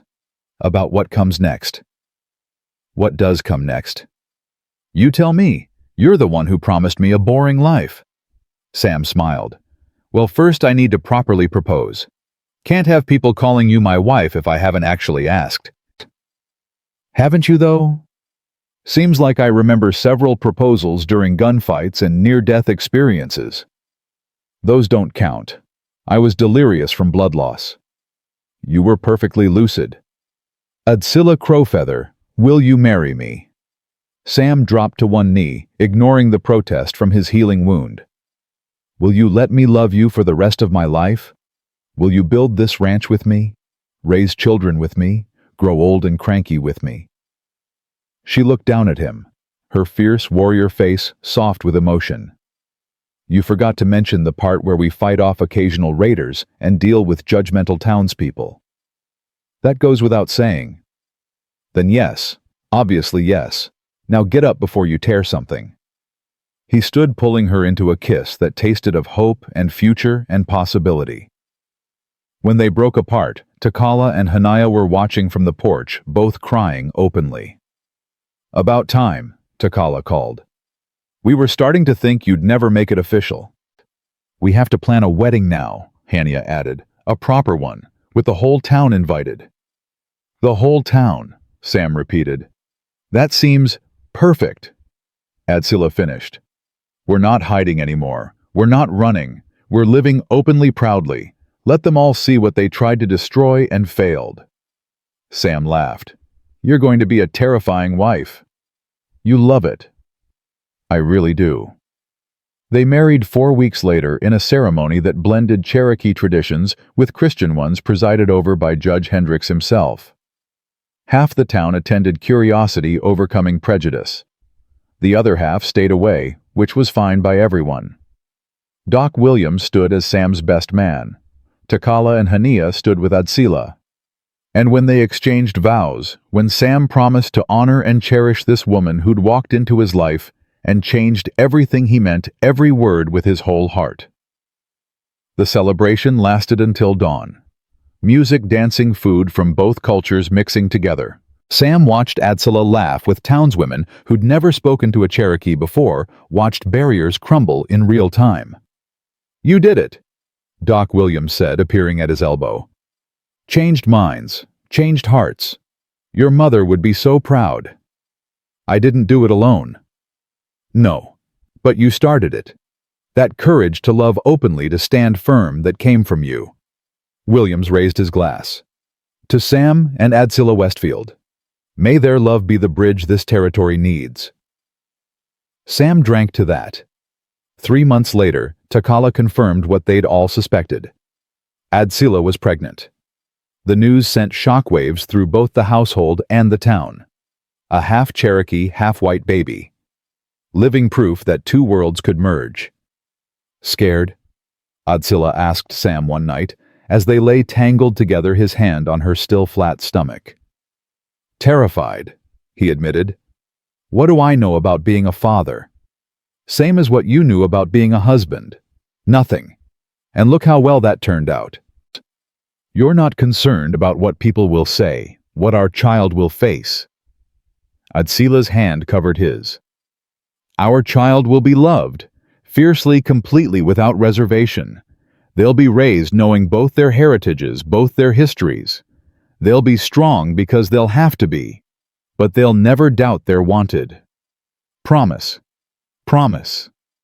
The baby came in early spring, a girl with Sam's green eyes and Adsila's bronze skin, screaming her arrival loud enough to wake the dead. She's perfect, Sam breathed, holding his daughter for the first time. She's furious, Adsila corrected, exhausted but smiling. Takes after me. They named her Aita after Takala's grandmother. First to dance, first of a new generation that would walk between worlds without apology. Doc Williams held her next, tears streaming down his weathered cheeks. Your mother's spirit lives on in this child. Can you feel it? Sam could. In the weight of her in his arms, in the fierce grip of her tiny fingers, in the way she looked at the world with eyes that demanded respect. His mother had hidden who she was. His daughter would never have to. That night, with Aita asleep between them, Adsila turned to Sam. Are you happy? More than I ever thought possible. Even though it's hard, even though half the town still won't speak to us, even though our lives will never be simple. Especially because of all that, Sam said. Because we fought for this, bled for it, nearly died for it. That makes it precious. You're getting philosophical in your old age. I'm 35. Ancient, she teased. Says the woman who just pushed a human out of her body.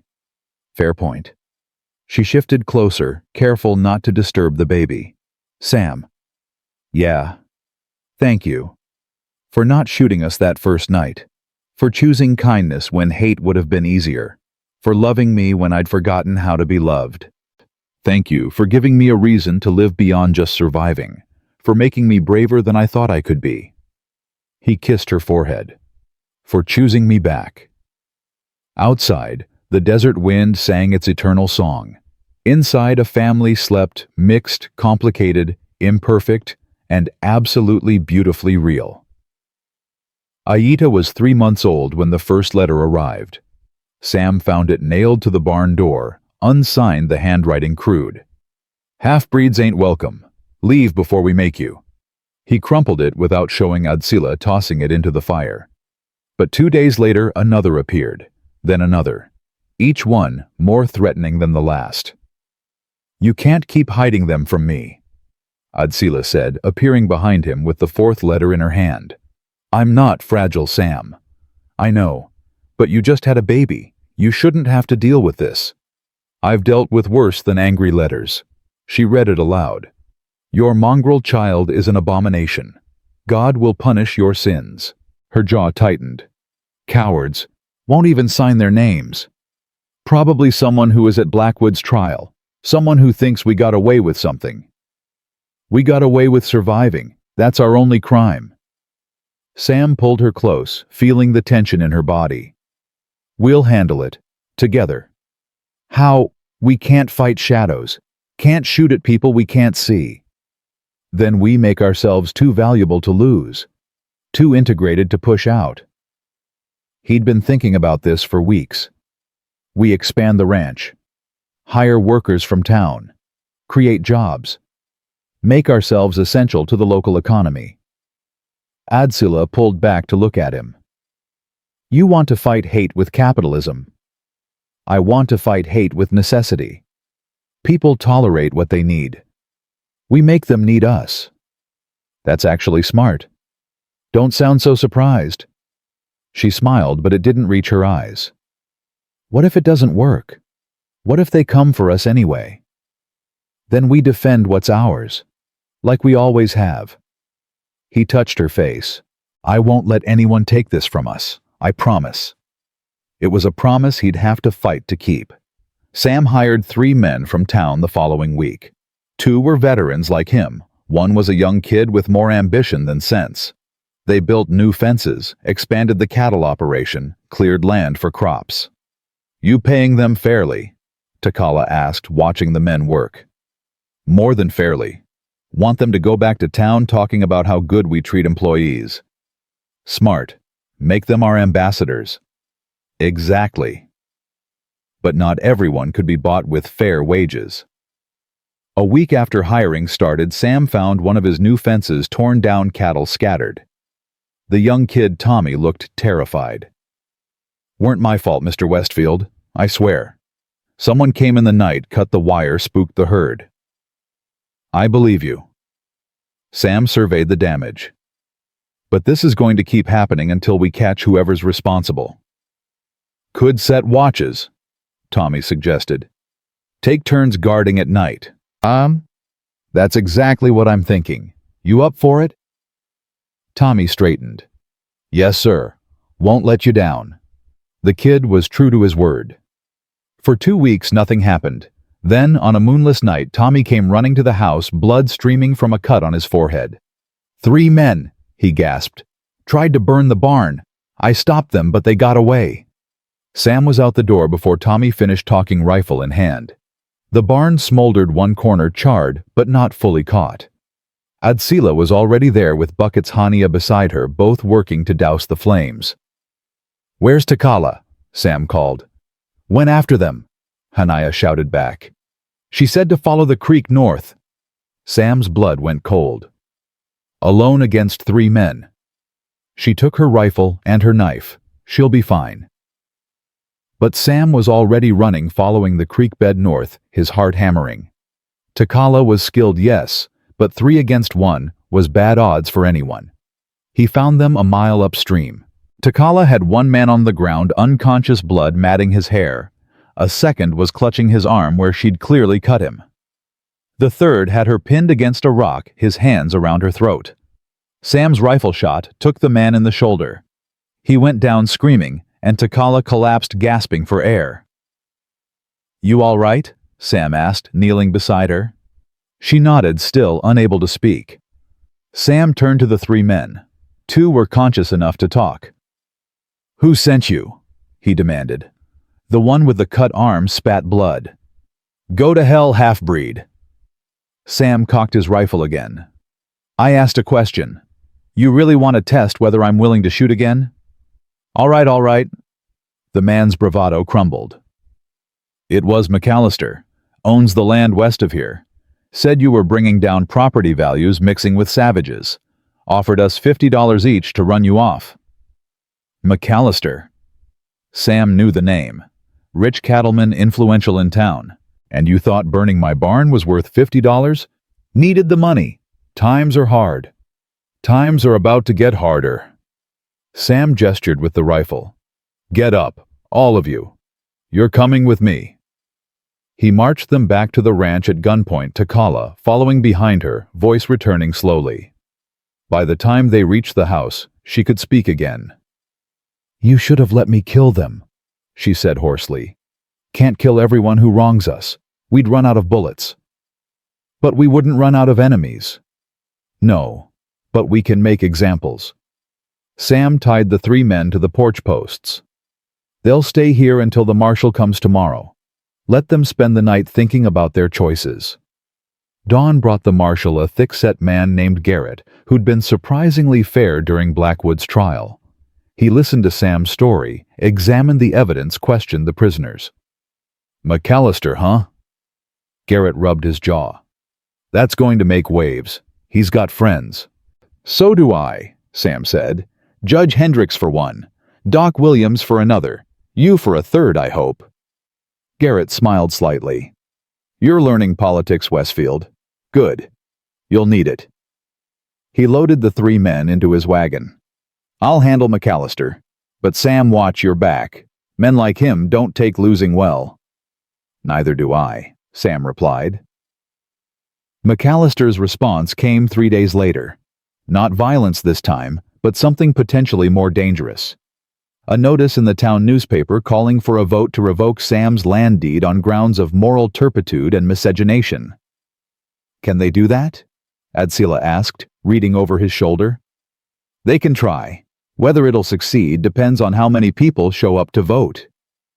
"Then we make sure the right people show up." Sam looked at her. "How?" "By reminding this town what we've done for them. Every veteran you treated during the war. Every person who's bought cattle from you.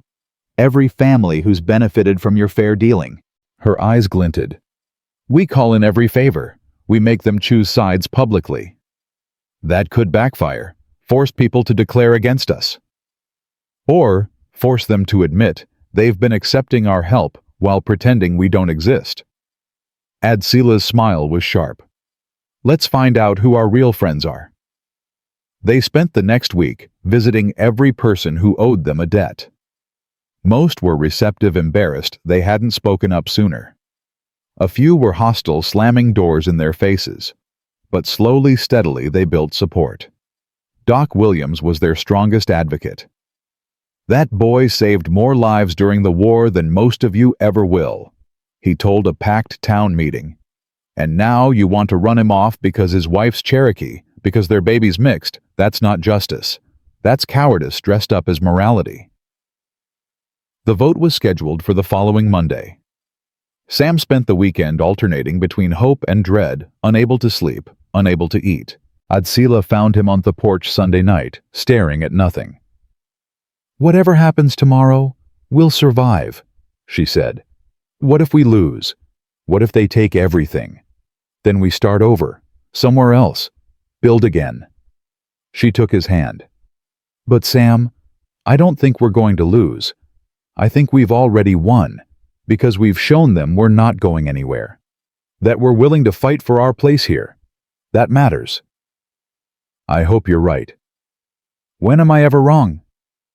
Sam laughed despite himself. "Fair point."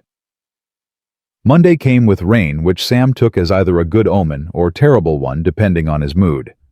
The town hall was packed, every seat filled, people standing along the walls. McAllister sat in the front row, confident, smug. Judge Hendricks presided. "We're here to vote on whether Sam Westfield's land deed should be revoked. Mr. McAllister, you brought this motion. State your case." McAllister stood, smoothing his expensive suit. "It's simple, Your Honor. Mr.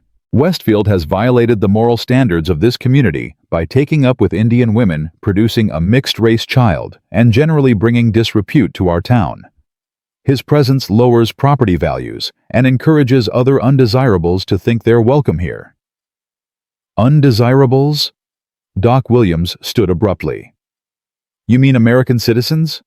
Because last I checked, Cherokee are as American as you or me." "They're not civilized. Mrs. Westfield speaks 3 languages, can track game better than any man here, and saved her sister's life using medical knowledge most of us couldn't comprehend. How exactly is that uncivilized?" The crowd murmured.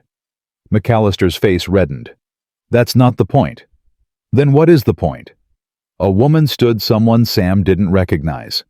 "Because my husband's been working for the Westfields for a month now, making more money than he ever did working for you, Mr. McAllister, and they treat him like a human being, not a tool to be used and discarded." "That's not relevant." "It's completely relevant," another man called out. "Westfield's been nothing but fair in his dealings. Pays his debts, honors his word, helps his neighbors. That's more than I can say for some folks in this room." McAllister's confidence was cracking. "Your Honor, these testimonials are meaningless. The law is clear." "The law is actually quite murky on this matter," Judge Hendricks interrupted. "But let's put it to a vote. All in favor of revoking Mr. Westfield's deed, raise your hands." Sam held his breath. A handful of hands went up. Maybe 12. McAllister looked around frantically, clearly expecting more support. All opposed. A forest of hands, at least 50. Sam felt his knees go weak. "Motion denied," Judge Hendricks said, banging his gavel. The Westfield land deed stands. Mr. McAllister, I suggest you find better uses for your time than persecuting your neighbors. McAllister shot to his feet. This isn't over. I'll take this to the territorial governor. You'll sit down and accept defeat gracefully, Hendricks said coldly. Unless you'd like me to investigate who's been hiring arsonists, because I have 3 men in jail who are very willing to testify in exchange for reduced sentences. McAllister went pale. He sat down defeated. Sam stood shaking, barely believing what had just happened. Adsila was beside him instantly, Takala and Hania flanking them. They'd won. Actually, impossibly won. The crowd erupted in applause. Not everyone, a hostile minority, still glared from the corners, but enough. More than enough. Doc Williams found them outside, grinning like a fool. Told you. This town's got more good people than bad. Just needed reminding which was which. Thank you, Sam said, his voice thick. For everything. Don't thank me. Thank yourself for being the kind of man worth defending. Williams clapped his shoulder. Now go home. Celebrate. You've earned it. They rode home in stunned silence, barely able to process what had happened. When they reached the ranch, Tommy and the other workers had already heard the news, whooping and celebrating. We did it, Sam said, still not quite believing. You did it, Adsila corrected. By being exactly who you are. By refusing to hide or apologize or back down. We did it, Sam repeated. All of us. Together. That night, they celebrated with a feast. The workers, Doc Williams, Judge Hendricks, and a dozen townspeople who'd stood up for them. The house was packed loud with laughter and music and joy. Sam watched Adsila dancing with Aida in her arms, both of them laughing. Watched Takala teaching Tommy some Cherokee words while Hania corrected her pronunciation with mock severity. Watched his house, his home, filled with people who'd chosen to see past fear to the humans beneath. You look happy, Doc Williams observed. I am. Terrified, but happy. Why terrified? Because I have so much to lose now. Before I was alone. Losing everything meant nothing, but now. Sam gestured to the celebration. Now I have everything. A wife, a daughter, sisters, friends, a community. The thought of losing any of it is the price of love. Williams finished. Fear of loss. But Sam, that fear means you're alive. Really alive. Not just surviving. I know. Doesn't make it less scary. No, but it makes it worth it. Sam raised his glass. To being scared and doing it anyway. To courage. Williams agreed. The celebration lasted until dawn, until everyone had either passed out or stumbled home, happy and exhausted. Sam and Adsila sat on the porch as the sun rose, Aida asleep between them. We really did it, Adsila said wonderingly. Built a life, made it stick. We did. Against all odds. So what now? Sam looked at the ranch, at the workers sleeping in the barn, at the land stretching before them. Now we live. We raise our daughter. We help your sisters find their own paths. We make this place everything we dreamed it could be. Sounds boring. Sounds perfect. Adsila laughed. You're getting soft in your old age. I'm 35. Ancient, she teased, just like she always did. Sam pulled her close, careful not to disturb the baby. I love you, Adsila Westfield. Every fierce, impossible, beautiful part of you. I love you too, Sam. Even the parts that are too noble for their own good. They sat in comfortable silence, watching the sun paint the sky in shades of gold and pink. Somewhere in the distance, cattle lowed. A rooster crowed. Life continued, ordinary and extraordinary all at once. Aida woke, her green eyes blinking in the new light. She looked at her parents, at the world around her, and smiled. A pure, innocent smile that held no knowledge of the struggles that had brought her into being, only joy at being alive. "She's going to be amazing," Adsila whispered. "She already is," Sam replied. And in that moment on that porch with his family beside him and a future stretching bright before them, Sam Westfield was completely, utterly content. The loneliness that had defined him for so long was gone, replaced by connection, by love, by purpose. He'd found his place in the world, not in one culture or another, but in the space between them. A bridge, just like Takala had said. A place where different worlds met and merged and created something new, something beautiful, something worth every drop of blood, every moment of fear, every risk they'd taken. Worth everything. The peace lasted exactly 6 months. Sam was repairing the stable roof when he saw the dust cloud on the horizon. Not the lazy drift of a single rider, but the churning mass that meant many horses moving fast. His stomach dropped. "Adsila," he called, climbing down quickly. "We've got company." She emerged from his house with Aida on her hip, her free hand already reaching for the rifle by the door. "How many?" "Can't tell yet, but it's a lot." Takala and Hania appeared from the garden, both armed within seconds. The four of them stood together watching the approaching riders. Sam counted at least 30, maybe more. "That's not a raid," Takala said quietly. "That's an army." "Or a delegation," Hania added. "Look at the lead rider. He's carrying a white flag." She was right. As the group got closer, Sam could see the flag clearly, and something else that made his breath catch. The lead rider was Cherokee, dressed in traditional clothing, his face weathered and dignified. "That's Chief Drowning Bear," Adsila breathed. "From the eastern bands. What's he doing here?" The riders slowed as they approached, stopping 50 yards out. Chief Drowning Bear dismounted, the white flag still held high, and walked forward alone. His eyes swept over the ranch, lingering on Adsila, then Takala and Hania, before settling on Sam. "Sam Westfield," he said in accented but clear English. "I've come a long way to meet the white man who married Cherokee women and lived to tell about it." Sam stepped forward carefully. "Welcome to my home, Chief. Can I ask what brings you here with 30 warriors?" "Protection," Drowning Bear said simply. "There are men who would kill me for what I'm about to propose.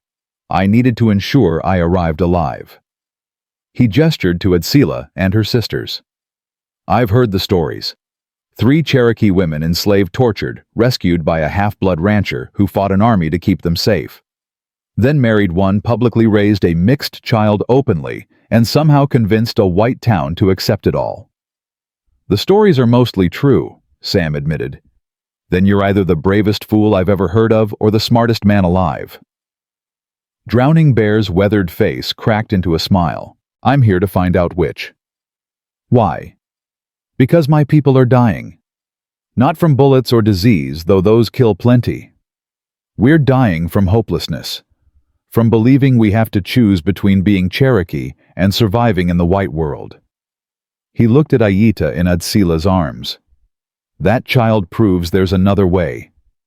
A bridge between worlds. I want to learn how you built it." Sam exchanged glances with Adsila. She nodded slightly. "Come inside," Sam said. "We'll talk." The chief left most of his warriors camped outside, bringing only 3 elders with him. They sat around Sam's table, the same table where they'd planned defenses against Blackwood, where they'd celebrated victories, where they'd become a family. "Tell me how you did it," Drowning Bear said. "How you made peace between 2 worlds that hate each other." "I didn't make peace," Sam corrected. "I just refused to accept that war was inevitable. When these 3 women came to me, I had a choice. Follow the rules everyone expected, or follow what my mother taught me about seeing people as people. Your mother was Cherokee, half. She spent her whole life hiding it, terrified of what would happen if anyone knew. She died still afraid." Sam's voice roughened. "I promised myself I'd never live like that. When I fell in love with Adsila, I refused to hide it, refused to apologize, just lived openly and dared anyone to stop me. And they tried," Adsila added. Multiple times. We fought back. Every time. But not just with guns, Takala interjected. With law, with community, with making ourselves too valuable to lose. Drowning Bear leaned forward. Explain. Sam laid it out. The legal protections they'd secured, the jobs they'd created for townspeople, the way they'd forced people to choose sides, publicly making hatred a shameful secret instead of an acceptable norm. You weaponized their own systems against them, one of the elders said admiringly. Used their laws, their economy, their social structures to protect yourselves. We used everything we had, Sam confirmed, because we had to. But here's the thing, it worked. Not perfectly. We still face prejudice, but we're here. We're thriving. And our daughter will grow up knowing she doesn't have to choose between her heritages. She can be both. Drowning Bear was quiet for a long moment. I came here thinking you'd have some secret, some magic trick that made white people accept you. But it's simpler than that, isn't it? You just refuse to accept their hatred as valid. Pretty much, Adsila said. We didn't ask permission to exist. We just existed. Loudly. Proudly. Until they got used to it. But there's more, Takala said softly. We also showed them we weren't the savages they imagined. That we could work, trade, contribute. That we were neighbors, not enemies. Fear dies when people actually know you. So you're saying we need more bridges? Drowning Bear mused. More mixed families, more public declarations of unity. We're saying you need people brave enough to stand in the gap, Sam replied. To be visible when it's easier to hide. To build connections when it's safer to stay separate. It's hard. It's dangerous. But it works. Show me, Drowning Bear said suddenly. Take me to town. Let me see how they treat you. If what you say is true, I'll know. If you're lying, I'll know that too. Sam's heart raced. Taking 30 Cherokee warriors into town was risky, but backing down now would undermine everything they'd claimed. All right, he agreed. Tomorrow. We'll all go together.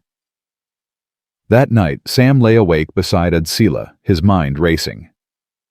What if it goes wrong? He whispered. What if someone does something stupid and it turns into violence? Then we handle it, like we always do. Her hand found his in the dark. But Sam, I think this is bigger than us now. Drowning Bear didn't travel this far just to learn about your marriage. He's looking for hope, for a path forward. We can give him that. Or we can get him killed. He knew the risks. They all did. And they came anyway. She rolled to face him. We're not just fighting for ourselves anymore. We're fighting for every mixed family, every person caught between worlds, every child who will be born into a future we're creating right now. No pressure, Sam muttered. Adsila laughed softly. You've faced worse. You'll survive this too. Morning came too fast. They rode into town with Drowning Bear and 10 of his warriors, leaving the rest to guard the ranch. Sam had sent word ahead through Doc Williams, hoping to avoid panic. It didn't work. The town square cleared when they arrived, people ducking into shops, mothers pulling children inside. Sam felt Drowning Bear's assessing gaze, taking in every reaction. Not exactly welcoming, the chief observed. Give it time, Sam replied, though his confidence was shaking. Then Doc Williams appeared, walking calmly across the empty square toward them. Chief Drowning Bear, I presume? Welcome to our town. I'm Dr. Williams. Sam's told me about your visit. The simple courtesy broke the tension. Drowning Bear dismounted, shaking Williams's hand. You're the doctor who helped Sam protect these women during the trial. I am, and I'd do it again. Williams gestured to his office. Would you join me for coffee? I'd love to hear about your people's medical practices. We could learn from each other. It was genius. Pure genius. Not a confrontation, but an invitation to share knowledge. Drowning Bear's expression warmed. I'd be honored. One by one, other townspeople emerged. The shopkeeper who'd supported Sam during the vote. The veterans who'd worked with him during the war. The women who'd wept at Adsila's testimony. They approached cautiously, but they approached. "Mr. Westfield," the shopkeeper said nervously, "you bringing Cherokee to town for trade?" "For conversation," Sam corrected. "Chief Drowning Bear is interested in learning how our communities can work together peacefully." "Work together? You mean like partnerships?" "Exactly like that. Your goods, their furs and crafts. Fair trade. Everyone benefits." The shopkeeper's eyes lit with commercial interest. "That could, if the prices are fair." And just like that, fear became opportunity. By noon, half the town was in the square, listening to Drowning Bear talk about Cherokee culture, asking questions, examining the beautiful beadwork and leather goods his warriors had brought. Money changed hands. Laughter echoed. The impossible was happening right before Sam's eyes. "You were right," Drowning Bear said quietly to Sam. "Fear dies when people know you. I'm watching it die right now." "It's not perfect," Sam warned. "There are still people who hate us, who always will. But there are more who don't, more who are willing to try." The chief smiled. "That's enough, more than enough." The breakthrough came that evening. Judge Hendricks invited Drowning Bear to address the town council, an unprecedented honor. The council chamber was packed, standing room only, as the Cherokee chief stood before the most powerful men in town. "I came here expecting war," Drowning Bear said simply. "My whole life I've been taught that whites and Cherokee can't coexist, that we must fight or die. But in the past day, I've seen something different. I've seen trade, conversation, mutual respect." He paused. "I've seen the future Sam Westfield and his family have built, and I want that future for my people." "What are you proposing?" Judge Hendricks asked. "A treaty, not between governments but between communities. Your town and my band. Trade agreements, cultural exchanges, mutual defense. We share this land. Why not share its prosperity?" The room erupted in argument. Some councilmen were enthusiastic, seeing economic potential. Others were hostile, seeing invasion. The debate raged for hours. Finally, Judge Hendricks banged his gavel. "We'll put it to a vote. All in favor of pursuing treaty negotiations with Chief Drowning Bear's band." Sam held his breath. This was bigger than his land deed. This could change everything. Hands went up. Slowly at first, then more confidently. When the count finished, it was close. 17 for 12 against. "Motion carries," Hendricks announced. "We'll begin treaty negotiations next month." Drowning Bear's eyes glistened with unshed tears. "My grandmother told me she'd seen a vision of two peoples joined by a bridge. I thought it was fantasy. But it's real. Sam Westfield is that bridge. And there will be others." Sam felt the weight of those words. He wasn't just living his life anymore. He was setting precedent.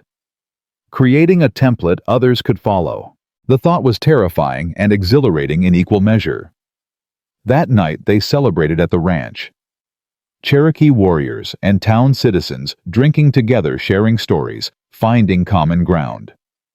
Sam watched Aida being passed from person to person. Cherokee and white alike, everyone cooing over her mixed heritage as beautiful rather than shameful. "This is what the world should look like," Adsila said, leaning against him. "All the time, not just special occasions." "Maybe it will. Eventually." "You believe that?" Sam looked around at the impossible scene before him. "I have to. What's the alternative? Giving up, accepting that hate wins?" "Never," Adsila said fiercely. "We've come too far to give up now." Takala joined them, Hania beside her. "Drowning Bear wants us to come to his village. Teach other Cherokee women what we've learned, about surviving in the white world without losing ourselves." "Will you go?" Sam asked. "Of course," Takala said. "This knowledge is too important to keep to ourselves." "But we'll come back," Hania added quickly. "This is home now, your family. We don't leave family." Sam felt his throat tighten. "Thank you, for everything. for trusting me when you had no reason to, for building this with me, for making me braver than I ever thought I could be." "We should be thanking you," Adsila replied. "You gave us hope when we'd forgotten what that felt like. You gave us a future when we thought we had none." "We gave each other everything," Sam corrected. "That's how family works." A month later, the treaty was signed. Not perfect, full of compromises that satisfied no one completely, but real. Binding. A promise of cooperation between two peoples who'd been enemies for generations. Sam stood beside Drowning Bear and Judge Hendricks as they signed 3 witnesses to history. Adsila held Aida, now 6 months old, and smiling at everyone indiscriminately. Takala and Hania flanked them, proud and fierce. "This is just the beginning," Drowning Bear said. "Other chiefs will hear about this, other towns. The bridge you built here will spread." "Or collapse," Judge Hendricks said pragmatically. "Treaties are only as strong as the people honoring them." "Then we'll honor it," Sam promised. "Every day, by living as we've been living, openly, proudly, without apology." "And when people challenge you," Hendricks asked, "because they will. Then we'll show them it's possible, again and again, until they believe it." Sam looked at his family, his community, the impossible coalition they'd built. "Because we're proof. Living, breathing proof that 2 worlds can merge without destroying each other." Years later, Sam would tell Aida about these moments, about the day her existence helped change the world. She'd listen with those serious green eyes, so like his own, and ask difficult questions he did his best to answer. "Did everyone accept you? Papa, did all the hate go away?" "No, little one. Some people never changed. Some still hated us until the day they died." "Then did you win?" Sam would always pause here, choosing his words carefully. "We won the only fight that matters. We won the right to exist. To be ourselves without shame. To love openly.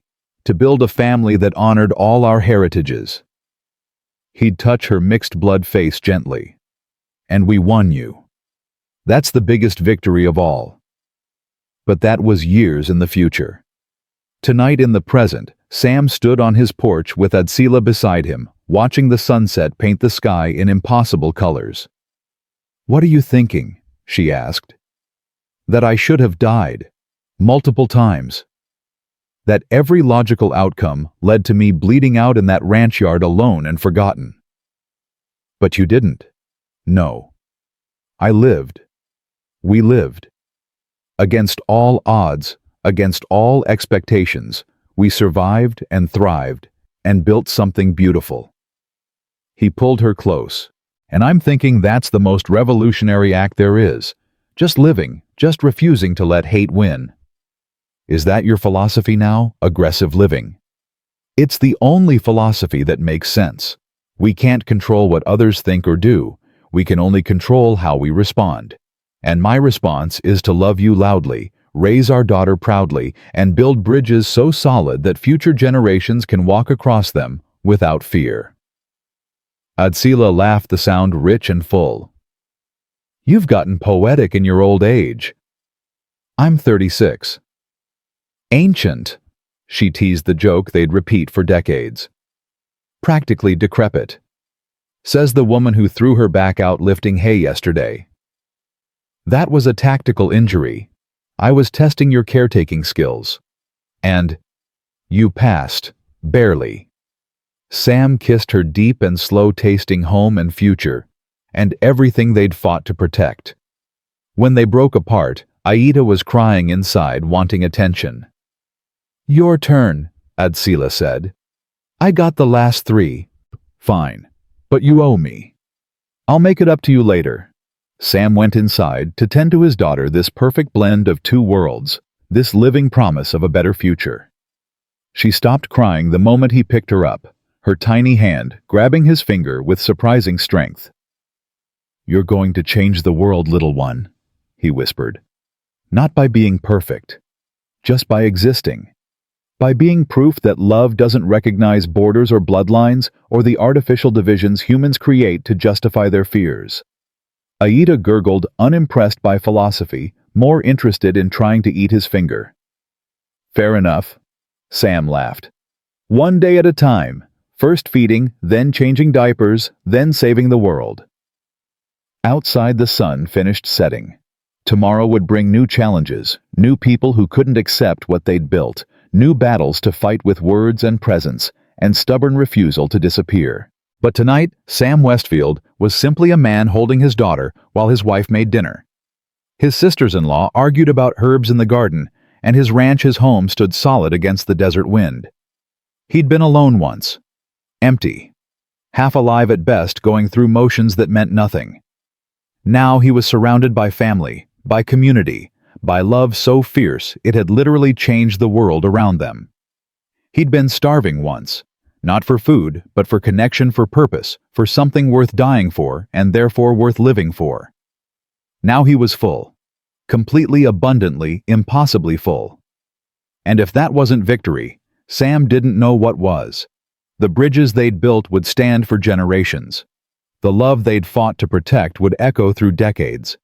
The future they'd created through sheer stubborn courage would become the foundation upon which countless other mixed families would build their own dreams. But Sam didn't know that yet. Couldn't see the ripples spreading from the stone they'd thrown into history's pond. All he knew was that he'd made a choice. To help instead of harm. To love instead of hate. To stand instead of hide. And that choice had saved him just as surely as he'd saved 3 starving women in his barn all those months ago. They'd saved each other. Built a family from nothing but need and courage and desperate hope. And in doing so, they'd proven that boundaries between worlds weren't barriers, they were crossing points where something new and beautiful could emerge.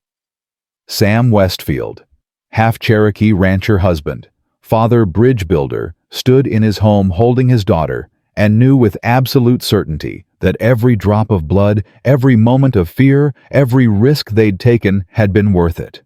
Because love, real fierce, uncompromising love, always was.